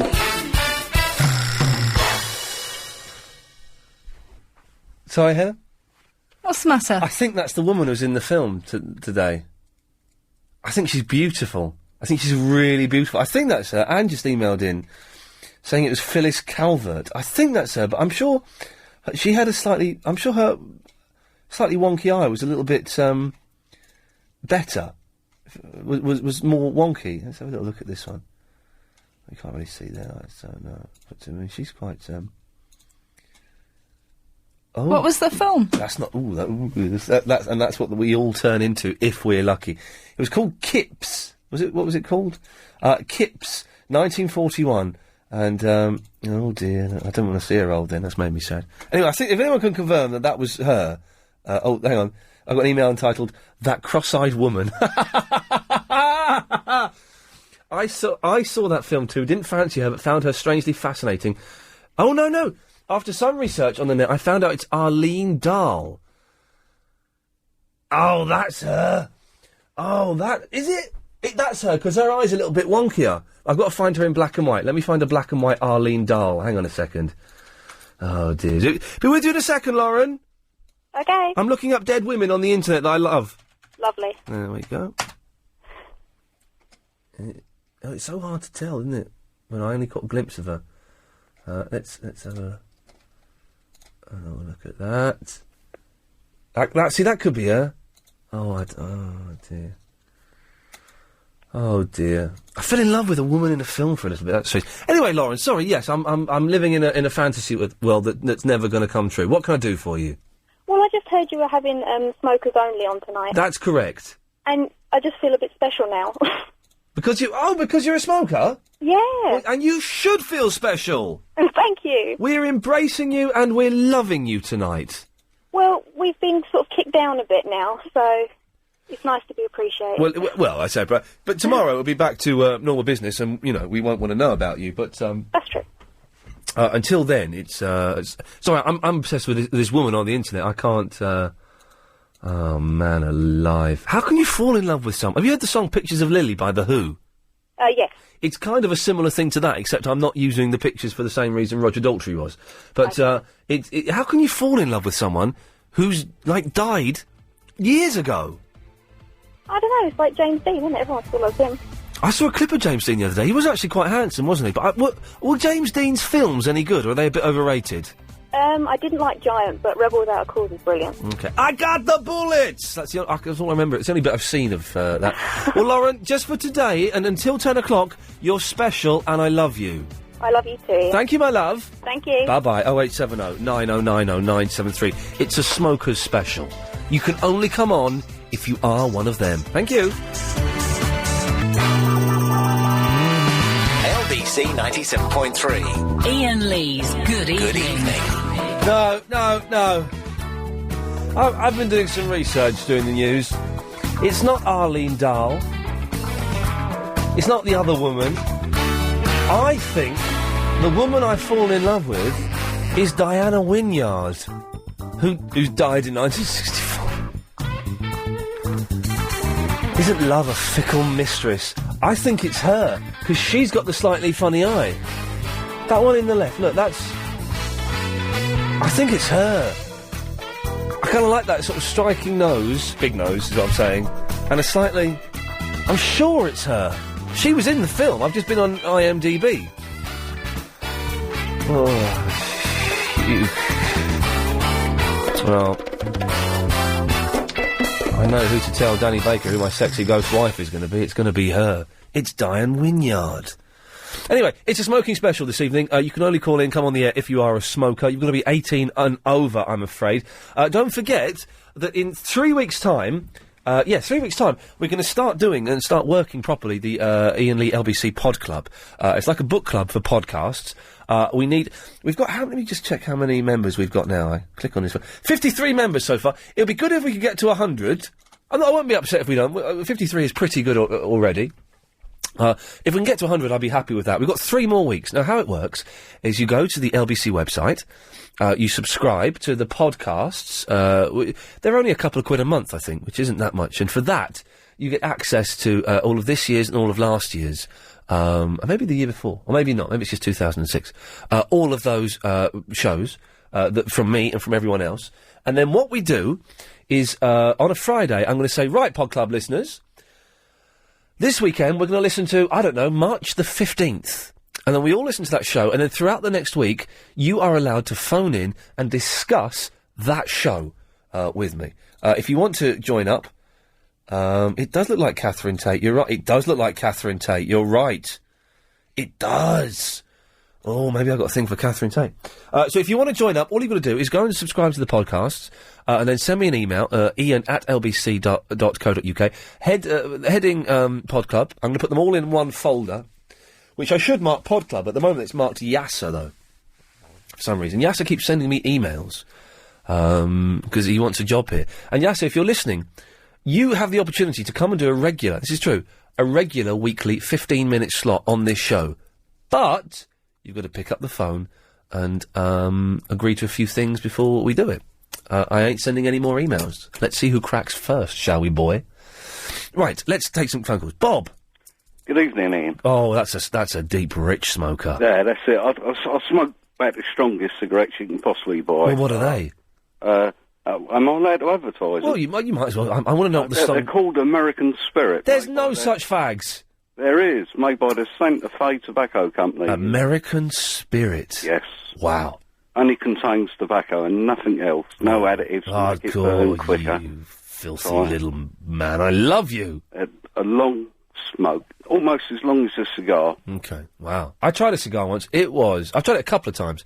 When I used to drink, and I'd sometimes, like twice, would go and get a cigar. It was just the most hideous thing ever. I can't handle them. Oh, and it's horrible. It tastes horrible. No, not nice. Anyway, yes, what can I do for you? I was going to phone you up about fancying dead actresses, but you've already found out their names by the looks of it. Well, I think her name is, her name's gone now on the thing. Well, yeah, but yeah, I think I know who she is, but, I do that all the time with old films. Really? If I see someone, and I think, oh, God, she probably died before I was born, and I'm very old. Do you know what? She was born in 1904, right? And I just looked at IMDb, and it said she died in 1964, and a little part of me went, oh... Yeah. Inside I went, oh, and oh man. But has it happened to me? Well, it used to happen to me a lot when I was a kid. I'd fall in love with actresses in films. And I literally just caught a glimpse of her in a couple of scenes in this thing. And I just thought, oh, you are unconventionally attractive. I can imagine a lot of people looking at her and going, yeah, so what? But she just struck a chord with me that made me think, you are stunning. Just stunning. Yeah, no, I have the same problem, I must admit. But someone's just sent me an email saying she looks a bit like Catherine Tate, which, to be honest, she does, which is kind of weird. No, that's a strange. Yeah, but Catherine Tate's quite saucy in a weird sort of way. Yeah, I suppose so. Yeah, okay. So what dead women have you fallen in love with? Oh, quite a few. Yeah. Rita Hayworth has been on Film 4 a lot lately. Oh, right. And she keeps dancing in very silky dresses in it. Oh, they do the silky dresses in the old 40s films, don't they? That's very nice. Can we start a movement now, as gentlemen, to all ladies, to start wearing the silky dresses again, because they are just sexy. Yeah, it is a very good look. Yeah, very good look. Well, Bob, listen, thank you for indulging me in a slight perv-off. Oh, that's all right. Anytime, Ian. Good lad. Thank you very much. 0870 90 90 973. Ed is on the mobile. Hello, Ed. Hello, Ian. How are you? I'm disappointed to find out the woman I love, Diana Wynyard, is actually dead. It's not good, mate. But do you know what? I'm sending myself an email to my home email address because I'm going to actually start hunting down some of her films and stuff. I'll be honest, mate. I couldn't actually say who she is. No, I couldn't. I've never seen her before, but she's stunning. Well, how does that work? Oh, hang on a minute. Will now, hang on a minute. Now, someone's saying that... Well, someone has sent me, Paul, I don't think... the one I sent you was the... hang on a minute. Paul has sent me another cross-eyed woman. No, it's not her. It's a different woman, Paul. That Dahl woman. But she's nice, but she's not as cross-eyed. Anyway, Ed, sorry, I'm going to turn away from the computer because I realise it's to the detriment of the show. Before I do that, though, can I just play some sad music for a woman who died over 40 years ago, and yet today I'm talking slowly because I'm trying to find it on here. Here we go. Let's do it. Let's do this. This is for Diane Wynyard, the woman who I love, who's sadly no more.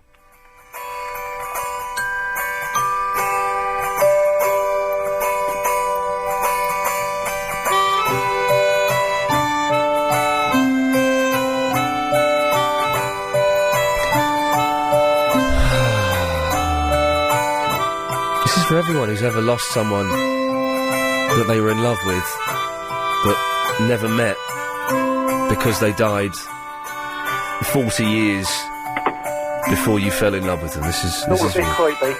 What? It's all a bit creepy. It's a little bit creepy, Ed.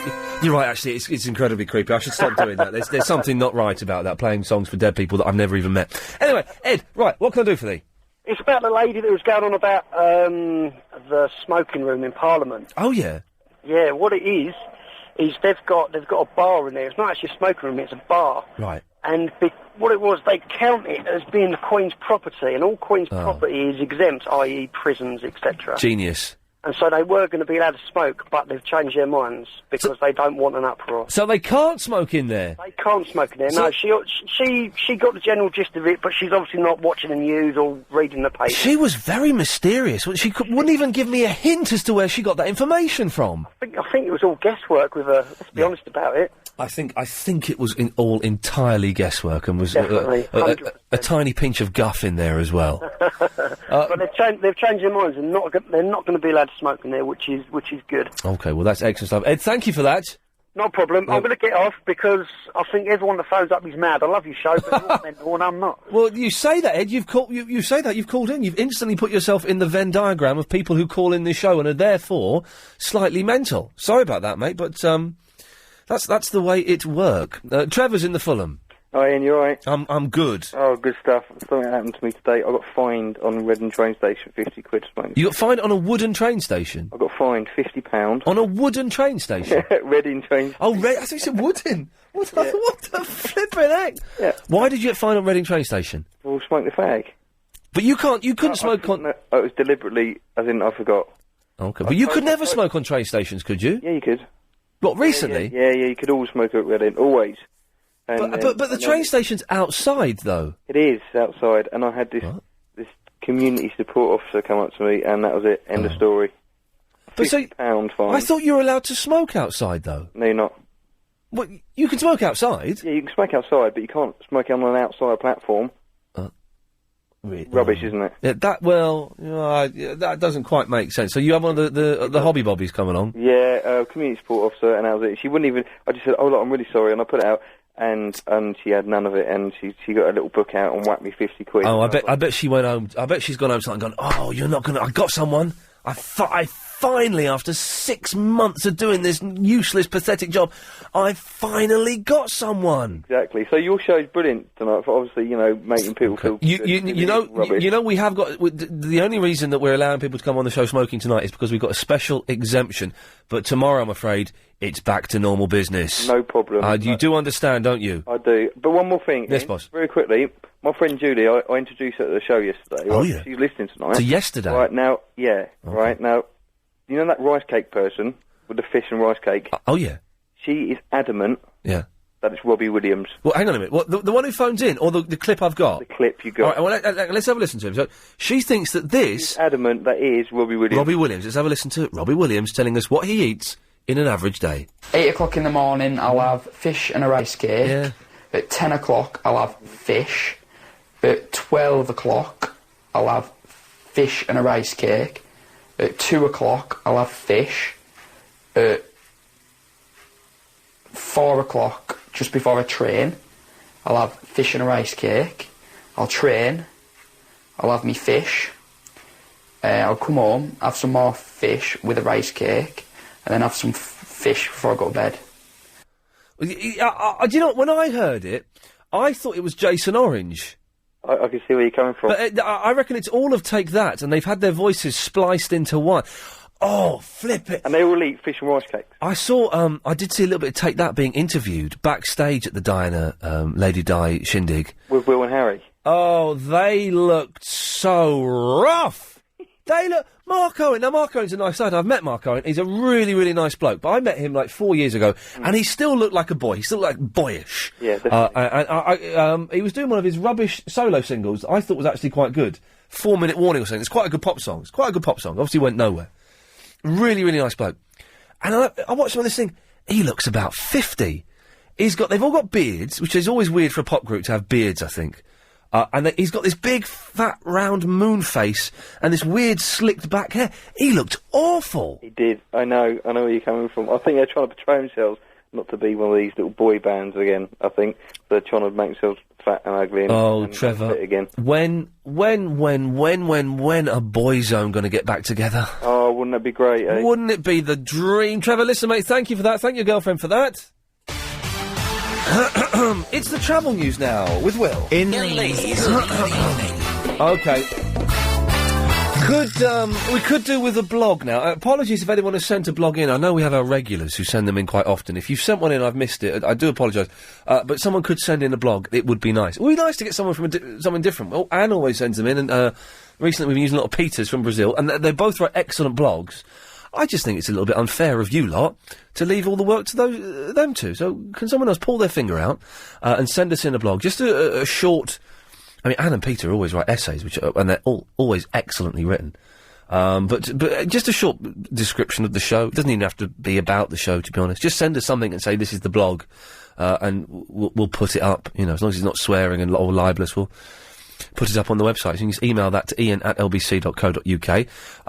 Let's go to Kathleen. Hiya. Hey, Kathleen. I find it... Oh, I don't know how annoying. What? You know your competitions? Which competitions? Your competitions that you have, or you go, email me, or... Yeah.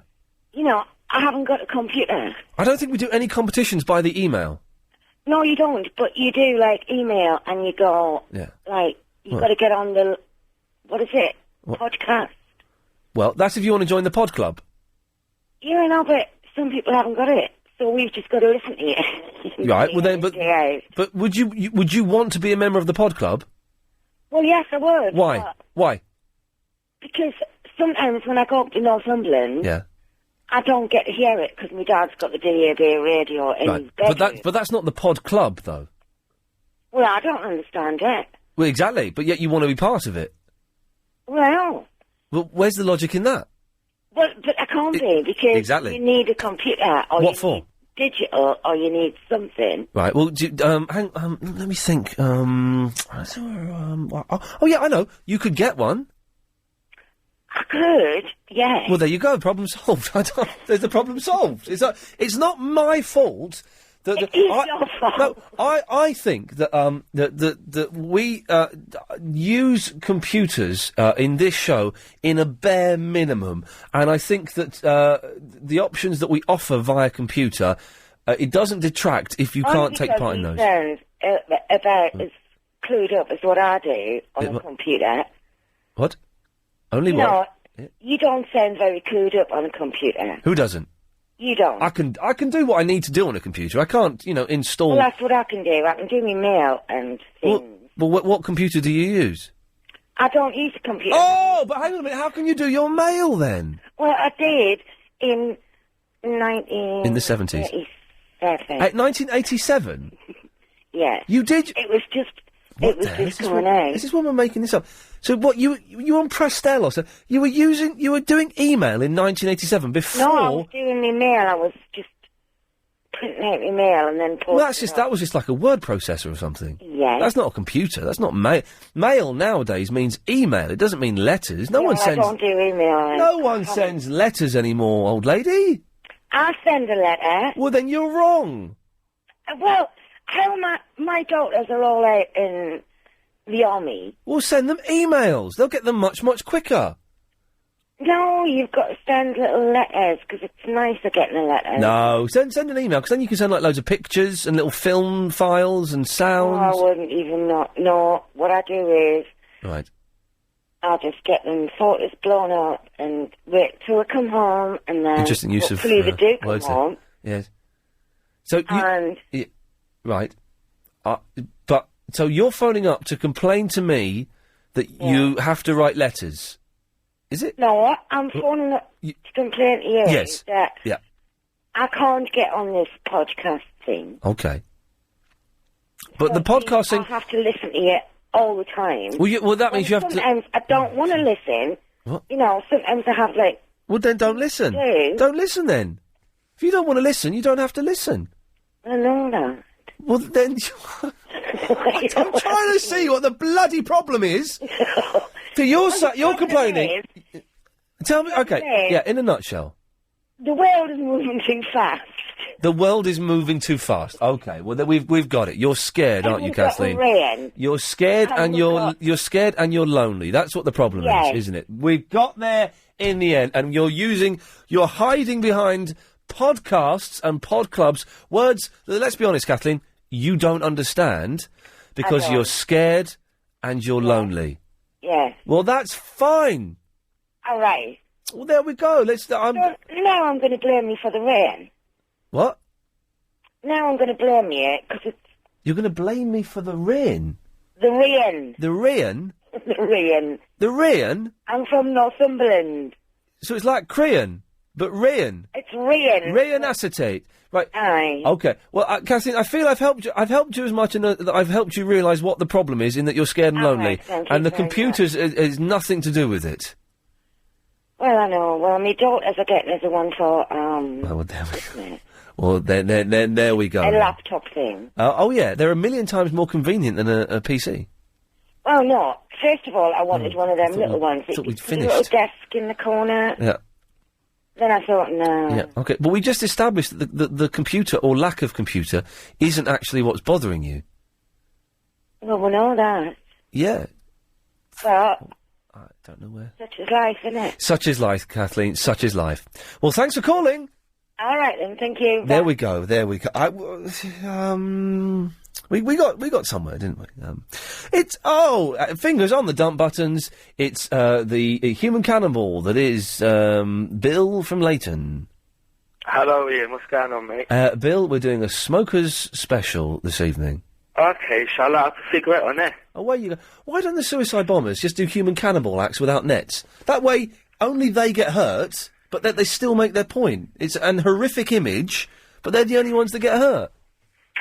Okay, that's a bit of a strange way to start. It's a topical point. Anyway, Bill. Can I raise a topical point, Ian? I'm worried. I shouldn't have raised a topical point with you on the other line. This is a sensible... Well, yeah, it is sensible. Even he had to think. No, it's a conspiracy theory. Bill, wait there 1 second. Line 1, you're on the wireless. At 9:30, I fish in a basket. Okay, good lad. Well, let's hear your conspiracy theory, Bill. No Gordon Brown. Oh, God. Yeah. I know Gordon Brown, yeah. What country is he from? He's from Scotland. And where have all the bombs been within days of his reign? Okay, I think we should probably end it there. Well... Okay, so I'll start change. Yes. Anyway, Bill, what other slightly libellous reason did you call him for? Well, basically, I think I've worked out your act as well. Is that libellous? My act? Yeah, on the radio. Oh, go on, let's hear it. I'm keen to hear it. Because from years of watching you on TV... Yeah. And seeing you on Las Vegas... Oh, yeah. You like to meet people and make fun of them in a harmless way. Okay. Well, I don't like. To be honest, I don't actually like meeting them and doing it because I get I feel guilty and I get self-conscious and stuff. Yeah, but it's cool. You get to speak to all the weirdos in London. Okay. Can I sing a song? Well, hang on. That's you. You've just explained my act, have you? That was it. Yeah. Can you? Okay. For anyone who missed it, can you sum up my act one more time? In a song. Why not, Bill? In a song, yes, in a song. Yeah, Ian Lee, yeah. Even though now he's a Hollywood star, even though now he's still a man of the peep, peep, peep, peep, oh, you get what I said, peep, peep, oh, yeah. I'm gonna be... Oh...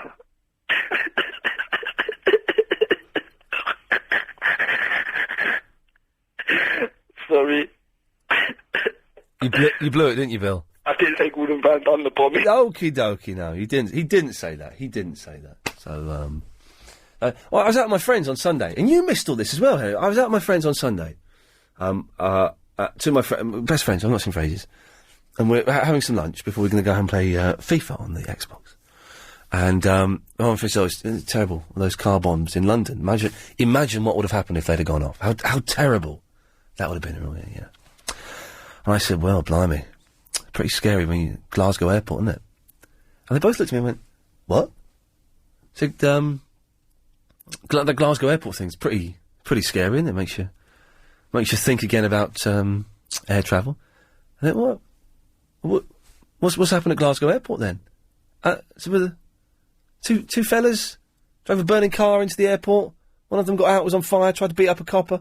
And they missed it. And you missed it as well, didn't you? You completely missed it, Ellen. And it was, fair play. I caught it just as it happened on the radio, coming out of Brent Cross. Oh, on a Saturday. And then I spent the most of the afternoon flicking between some rubbish on the television and Sky News and watching that. And it was kind of that. But they missed it. And Helen missed it. An intelligent young lady. My friends, intelligent young men. And they missed it. It's weird, isn't it? It's weird how these things happen. Line 1, you're on the wireless. Hello, baby. I'm the Big Bopper. Oh, the Big Bopper. Do you know, I went through a Big Bopper thing. I was obsessed with the Buddy Holly musical. I did get obsessed with it when I was about 16. And I went and saw it, I think, 8 times. That is weird, isn't it? That is weird. Helen winced when I just said that, which is slightly... She actually winced. That is... I went and saw it 8 times, and I would go and hang around the stage door and get fake Buddy Holly's autograph. And the Big Bopper in it was played by, a guy called, I think, Gareth Marks, who, this big fat bald fella, and I found out, I think he was married to Susie Quattro. And she was hot, man. Anyway, I'm rambling away, I don't know what I'm talking about. 0870 90 90 973. It's the last 30 minutes of the Smokers Special. Need help quitting smoking? Scared? 30 minutes! We've got a blog. We have a blog now, so thank you, everyone. We need no more.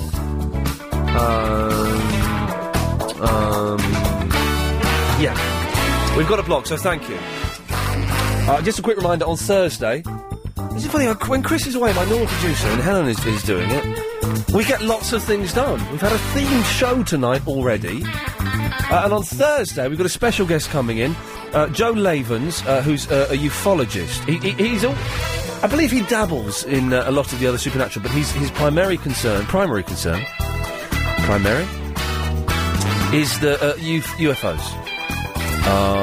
And he researches UFOs, he believes in UFOs, he's got a book coming out soon about UFOs, lectures all around the States on this kind of circuit, has spoken lots of to members of the military about UFOs, about their experiences with them, a lot of civilians, and is very knowledgeable about potential government cover-ups and conspiracies in hiding UFOs. Now, as you know, I don't believe at all in anything to do with the supernatural, but I think that UFOs are certainly based in science, and it scares the hell out of me. And I did see a UFO, absolutely true, when I was 15 on Brecon Beacons. Well, I should probably stop playing that music, because he might think I'm taking the mick a bit if he comes in one night. We'll play it now, because it's quite good, but if he comes in and we're playing this, he might think I'm taking the mic, so we won't. But he's coming in on Thursday, 8 o'clock, so you can plenty of opportunities to phone him up and talk to him, tell him your experiences, shoot him down in flames if you think he's talking a load of old guff. He has the evidence to prove that we are not alone, and that's on Thursday. Who's next? Oh, Nathan, you've been there for ages. Hello, mate. Hi, mate, how's it going? Yeah, it's going very, very well. Tonight's show, I've got to say, normally Monday shows, they kind of drag by. Really, it's like walking backwards through mud. But tonight, it has just completely flown past. That's because we're smokers. I think it's more entertaining. I think the smokers could be more entertaining than those lightweights who didn't have the bottle to try it. Excellent. Hello, I was just phoning to see if you know about your fact triangle. About my what? Fact triangle. A fact triangle? Yeah. No, I don't. It concerns yourself, Bob Dylan, and David Essex.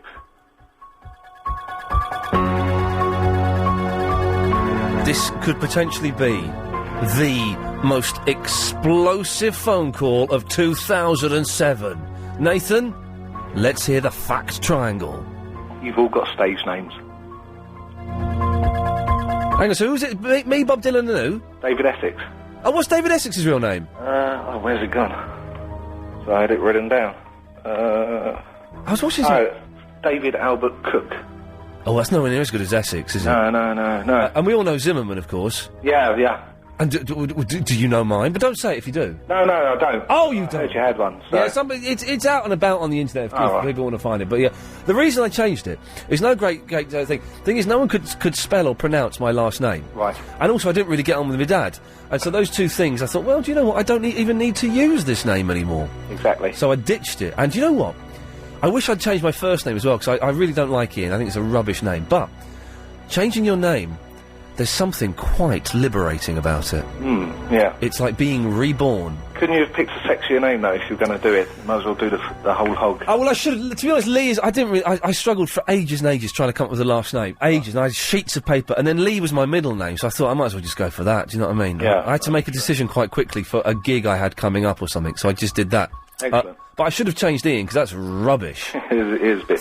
It's four-letter name, it's got 3 vowels, and it's all soft letters. No, thank you. You were talking about UFOs. Oh, yeah. I was in a bar in Amsterdam once, and I saw a UFO. Don't tell me it was a ping pong ball. Yeah, okie dokie, yes, I know that bar, thank you. Rob, don't chuckle at that, Robert. Oh, sorry. Don't you chuckle at that, you dirty old man. I haven't got a clue what you were talking about. I was laughing about something else. Okay, good lad, yeah. You sound like a smoker. That's a cackle you've got going on there. It is a bit, isn't it? Yeah, I like it though. Good lad. What can I do? Thinking about bottling it, but I bottled that as well. So. Yeah, you bottling it. Wow. I did. What a concept. Anyway, Iain, do you know you was talking earlier about your right nostril being blocked, Oh yeah. and saying that when you wake up, it's normally blocked when you wake up as well. Yeah, it is, and it's quite annoying. It's been happening for at least 6 months, probably a year. Yeah. Well, this is really weird, and it ain't. I'm not completely nuts. Right. I can't remember which program I see it on the TV, but I tried it and it did actually work. Yeah. What is it? Your right nostril that's blocked? Yeah. Do you sleep on your right hand? On your right side? I know this. I know the trick you're going to tell me. What is it? About putting a tennis ball under your arm? No, it's not. You just made that up, didn't you? Sorry? You just made that up. Oh, no, honestly, I didn't just make this up. I thought you were going to say that if your right nostril's blocked up, then you sleep on your left-hand side. Well, yes, it is, because it works on the same thing. Right, okay. I don't know what it is. There's some sort of, like, nerves or something under your arm that well, anyway, try this. If you've got something close to your hand now, like a tennis ball or an apple... Did you say, have you got any tennis balls in the studios? There was some around it. No, Paul Ross must have taken them home last week. No tennis balls in the studio, I'm afraid, Robert. I do apologise for that. How remiss of me. All right, there must be something you should just grab there and put it under your left arm and just squeeze it. All right, I've got a Harry Potter game for the PSP. Right, that should work. All right, yeah. And put it under your left arm. Yes. And just like keep squeezing it with your arm. Do I squeeze it once and hold it? And keep it like pressed against yourself. Yeah. And then after a while, it does actually clear that nostril. And I don't know how it works. I've got no idea, but maybe someone else knows. You are talking absolute rubbish. It's not a wind up, Iain. I knew you'd think it was a wind-up. Because it's not. It's like going back to the medieval days. Next to me saying I should put a leech on the end of my ding-dang and that'll get rid of me sore eyes. I called it myself when I heard it, and it does actually work. It does actually work. Sorry.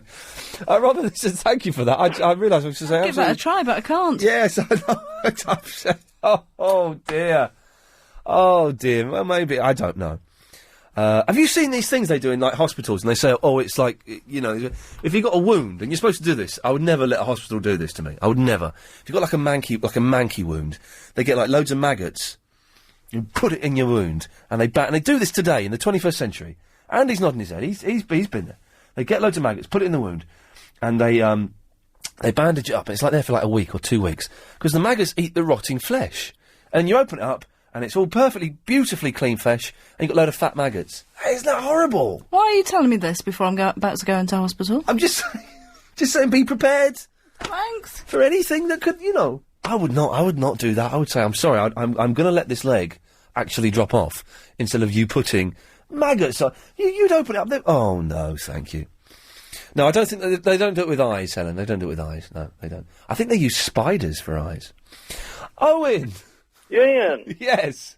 Are you... I don't know about maggots. I don't know. I think you wouldn't have a load of fat maggots there if you have a load of big blowflies. They would turn into flies, wouldn't they? Isn't it horrible? I've seen them do it on telly. I've seen a documentary where they do it.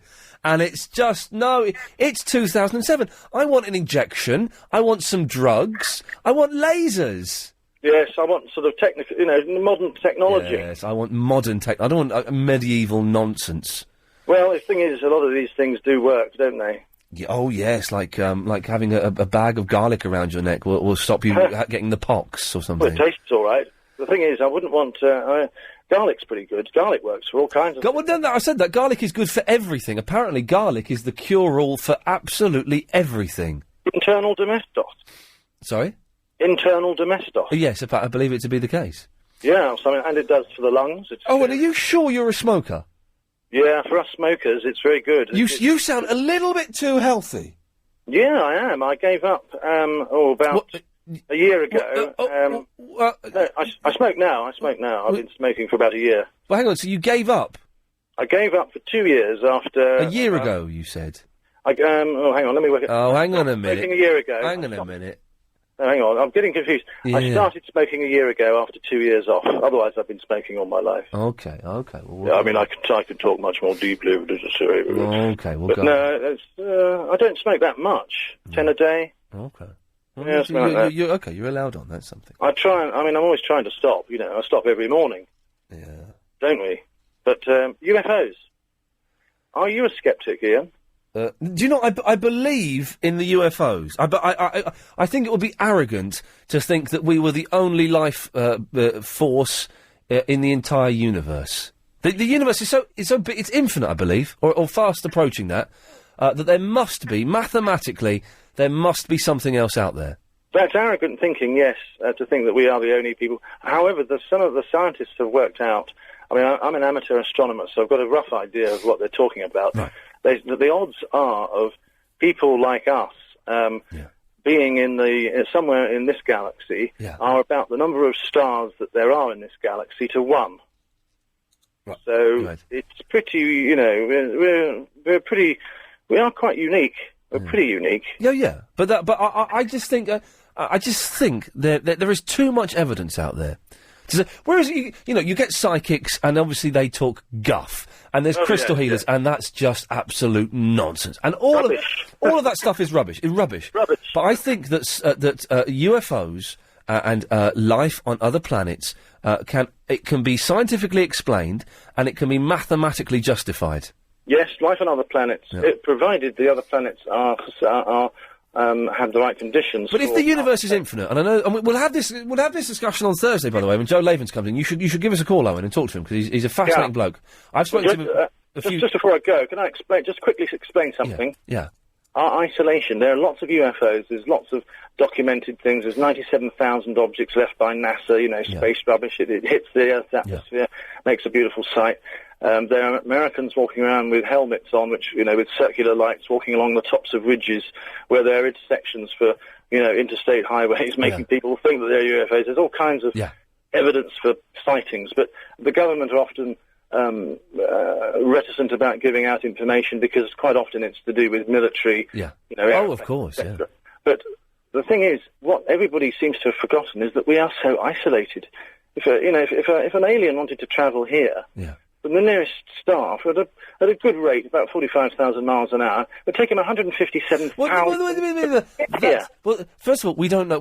You must phone in on Thursday, but first of all, you don't know how long aliens live. And, that length of time might be, like a week to them, in their world. And also, that's using the Earth-based technology that we have. They may have got all kinds of different kind of spaceships and... matter transmitters and all of these kind of things, where travelling vast distances doesn't take them any time at all. They'd have to be made of carbon, though. Their bodies. Now he's brought carbon into the argument. I take off my hat to you, Owen. You have beaten me. I am now officially out of my depth. Owen, listen, I've got to go, but do try and call in on Thursday and speak to Joe. I'd love to. Lovely. Okay, fantastic. It's gonna be brilliant, and we don't normally do this. We haven't had a guest like this before. If it works. We'll see how it goes. We'll see what the response is. But Thursday evening, I think he's coming in at 7:30, 8 o'clock, something like that. Joe Lavens, ufologist, and we'll try not to make it too geeky. I'll do my best, but I think you may have to indulge me ever so slightly as we do dip our toes into the water of geekiness. It's 9:45. It's flown by tonight. 0870 9090 973. Speak to Patricia after this. It's the travel news now with Will. Cheers, Ian. Still problems on the rails tonight. Cancellations and delays of up to an hour. Please, good evening. Okie dokie. What's this? Hang on a minute. Someone sent me. Oh, get it. What? That's crazy. Right. It's Christopher in the Bayswater. Hello, Ian. Good afternoon, sir. Oh, this boy's been smoking all of his life, ladies and gentlemen. Listen to that filthy cackle. Oh, it's disgusting. Yeah. Oh, it's horrible. Ian, 40 a day for the last 15 years. I used to smoke 5. And it's made you sound vaguely Greek as well. I'm Greek as well. You I'm are English Greek. as well. Sorry, you are Greek. Sorry, I thought that was the smoking had changed your accent. I understand. Yeah. Christopher, hang on a second. Oreo Golo. Yeah. Kuklamu. Yeah, very nice. Yeah, you know very well. That's all I can say. Anyway, That's Christopher, what can I do for thee? What happened, Ian, because I've been living everything experience in life like most people. Yes. What happened is about Area 51, right? Yeah. Is this about the UFOs? Yes. Well, we can talk about it now, but the thing is, we've got the UFO expert is coming in on Thursday. Okay, let's talk another topic then of mine. Okay, but Christopher, will you call in on Thursday and talk about them? What time is the show on? Well, it's 7 till 10, the same time it's on every night. Oh, okay, thank you very much, I will do. I know that he would definitely love to talk to you about Area 51. Yes, please, I will talk to him about Area 51. I have one serious question about it. Okay. Which I didn't understand in the film I saw about it. Well, I tell you what, ask me the question now, and then... Yeah, they saw 2 bodies, but one was different than the other one. One organ of the body was different. So they had 2 bodies on the table. Then the thing went off, and another body appeared. Yeah. And one had a bladder, the other one didn't have a bladder. Oh, God. So you want to know, do aliens have bladders? They're humans like us, but a different color. The different DNA. What are we? Are we talking about? Are we talking about Glasgow, or are we talking about UFOs? I'm confused. Talking about UFOs. Okay, well, Chris, talk about Glasgow. No, I don't want to talk about Glasgow. Okay, Chris, okay, definitely call in on Thursday and speak to Joe. Thank you, very kind. Thank you. There was something else you wanted to say. Yes, please. May I talk about the Queen, please?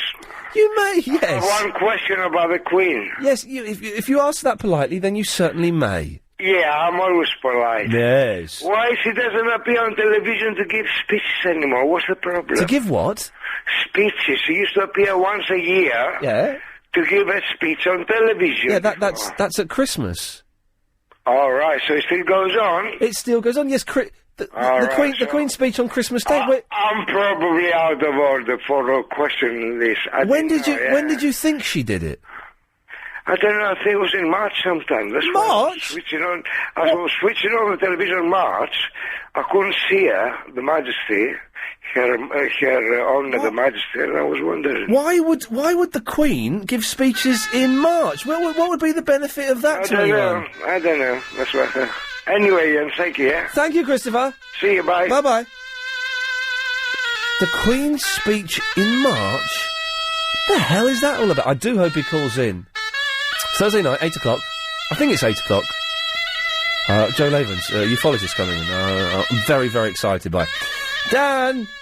Yes? The Queen's speech in March? Where? What? On another side of the planet, yeah. Yeah, exactly. I've lost the will to live. Anyway, Daniel. How are you? Do you know, tonight's show, I think it's because Chris isn't here, it has absolutely flown by. And I think it's been a pretty good one as well for a Monday. Well, that's what happens when Agent Chris is not there. That's what happens when Chris... The combination of Chris not being here and a stack load of smokers calling in seems to be the winning formula. I think this is the way forward. It is. Yeah. It's the future of radio. It's the future. We are breaking new grounds. We are. Well, I'm watching you on the telly right now. Oh, right. The repeat of that William and Harry thing. Oh, it's on tonight, Andy, now. we were discussing when the repeat was on. Oh, yeah. It's on now. It's going off in about 6 minutes. Okay. Anyway, Kel's here, my other half. Say hello. Hello. Oh, God. You're common, aren't you? I am. You all right, Kel? I am. So, the programme was so disappointing you decided to stop watching it and phone me up. Actually, no. I actually saw you on the programme that I'm watching, and I'm just cracking up at every little sarcastic comment you're making. Oh, well, are you enjoying... You know, there's a bit where I'm walking down the street, going up to people and saying, will you marry the prince? I'm watching that bit now. All right, that bit. It's 109 degrees. I'm wearing a suit, and I'm more annoyed than I've ever been in my life. But it looks like I'm having a good time, doesn't it? It does, because of all the lovely sarcastic. That was genuine sarcasm, and I was so miserable. I went to my room after that, and I cried. I did think you'd be miserable, especially with the Princess of Spain. Oh, the prince, isn't she a fox? Didn't she have the most amazing teeth? What a great set of teeth on her. Didn't you? Yeah, she was lovely. She didn't... You upset her a bit, though, didn't you? Upset her? Yeah. I upset her. There was a lot more upsetting stuff they didn't put in there. Really? Have you seen the horrible... The horrible... I've rephrased that because that's not very polite. Have you seen the rubbish Britney Spears look-alike? Yeah, yeah. God, we wanted our money back after that, I tell you. Yes, Dan. Sorry, before you go... Yes, boss. I'm going to call up on Thursday. Right. When I'm doing the radio show again on Hospital Radio. Oh, yeah? And I expect Chris to phone me back. Well, Chris will not phone you back on Thursday. Why? Because he's not here this week. Oh, who's... It's Helen, and I believe Helen is... I'm going to start describing Helen from now on as a maverick producer. Okay, so will the maverick producer phone me back? She's a maverick, I don't know. Or even better, just put me straight through. Well, let's see what happens, but if it doesn't happen, don't be upset. I'll try. Yes, I think you should try. But Helen is a maverick producer, and who knows what will happen. I think we know. Sean! Ian, how are you, mate? I'm all right, actually. Good. Yeah, I'll tell you what, many months ago... Yes. Okay, you was looking for questions at the Independent newspaper. Do you remember that? Oh, that was probably about a year... I don't even remember what the questions were supposed to be about. Well, anything, I think, but I phoned you up and I gave you a question that you thought was good, and it was in the paper with your name to it. Oh, what question was it? The only state in America that has none of the letters that are in George W. Bush. Oh, did we have to come up with, 5 quiz questions or something? You did. Oh, yeah, and that was in there, was it? And you get loads of people to phone up, and I phoned you up. Yeah. You used my one. Yeah. With my name to it. And I tell you what, I've been making money off the back of that article ever since. I think you have. The amount of sex and work I've got as a direct result of that article is a... Oh, you don't want some, do you? I don't doubt it. No. Can I have that PSP game for my missus? Oh, hang on a minute. So, a thing that you phoned up for a year ago, you now want a reward for it? Yeah, but you've been having loads of sex and money for it since then. Oh, I can't just give it to you for that. Oh, I'll tell you what, I don't actually want it. So, yes, Helen, can you take his name and address and we'll send it to him? Ian, you're a diamond. Yeah, and you're a cheeky little monkey, that's what you are. A woman's head. I'm keeping the PS3 when it's going on eBay. That cheeky so-and-so, I can't believe he, Can you believe the cheek of that guy, Greeky Lion? Well, Greeky Lion's not even paying attention this time, okay. Yeah, yes, line 4, you're on the wireless. Hello? Hello there. Patricia, did your phone crash? Hello, Patricia, what? Hello? Hello. I was going to tell you something. I know I'm a smoker. Okay. Just put one out, waiting for the lines to get back. Right. You know, everything that you eat on this planet goes off. What an unusual voice fish you goes have. off, meat goes off. What a voice unusual. Vegetables, berries, whatever goes off. Very strange voice. But there's one thing that... I've never heard a voice like this in my life. It's incredibly unusual. What are you going on about now? Yes? Yes. And you know what it is? That never Is it real? Is that real voice? What's the matter with my voice? It's unusual. Is it? It's absolutely unique. Yes, I am. It is. Yeah. Therefore... exactly. What? Right. Honey. Honey? Yes. Yes, my darling. Honey. Yes. When they excavated the tombs, we're talking 5,000-6,000 years, you know how they buried things. Oh, I want to imitate her voice, and I daren't because it's so unique, but I won't because it's rude. Yes? Yes, I'm unique. Your voice is incredibly unique. Oh, thank you. Yeah. Not necessarily a compliment. That's good. Not necessarily. Not necessarily, no. No, not necessarily. No. It's just unique. Well, unique things are. Yes. They are. Yes. I quite like it. Anyway. Okay, right. Mm-hmm.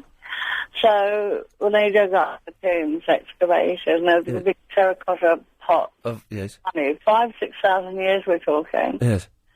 Dip their finger in, delicious. They did not dip their finger in and go, this 5,000-year-old honey is delicious. No, They didn't. Listen to me. Shut up. You don't know. Your voice Hiya. is incredible. Is that your real voice? Well, like I've got a voice box next to it. Of course, it's my real voice. It's amazing. Patricia, I have to go.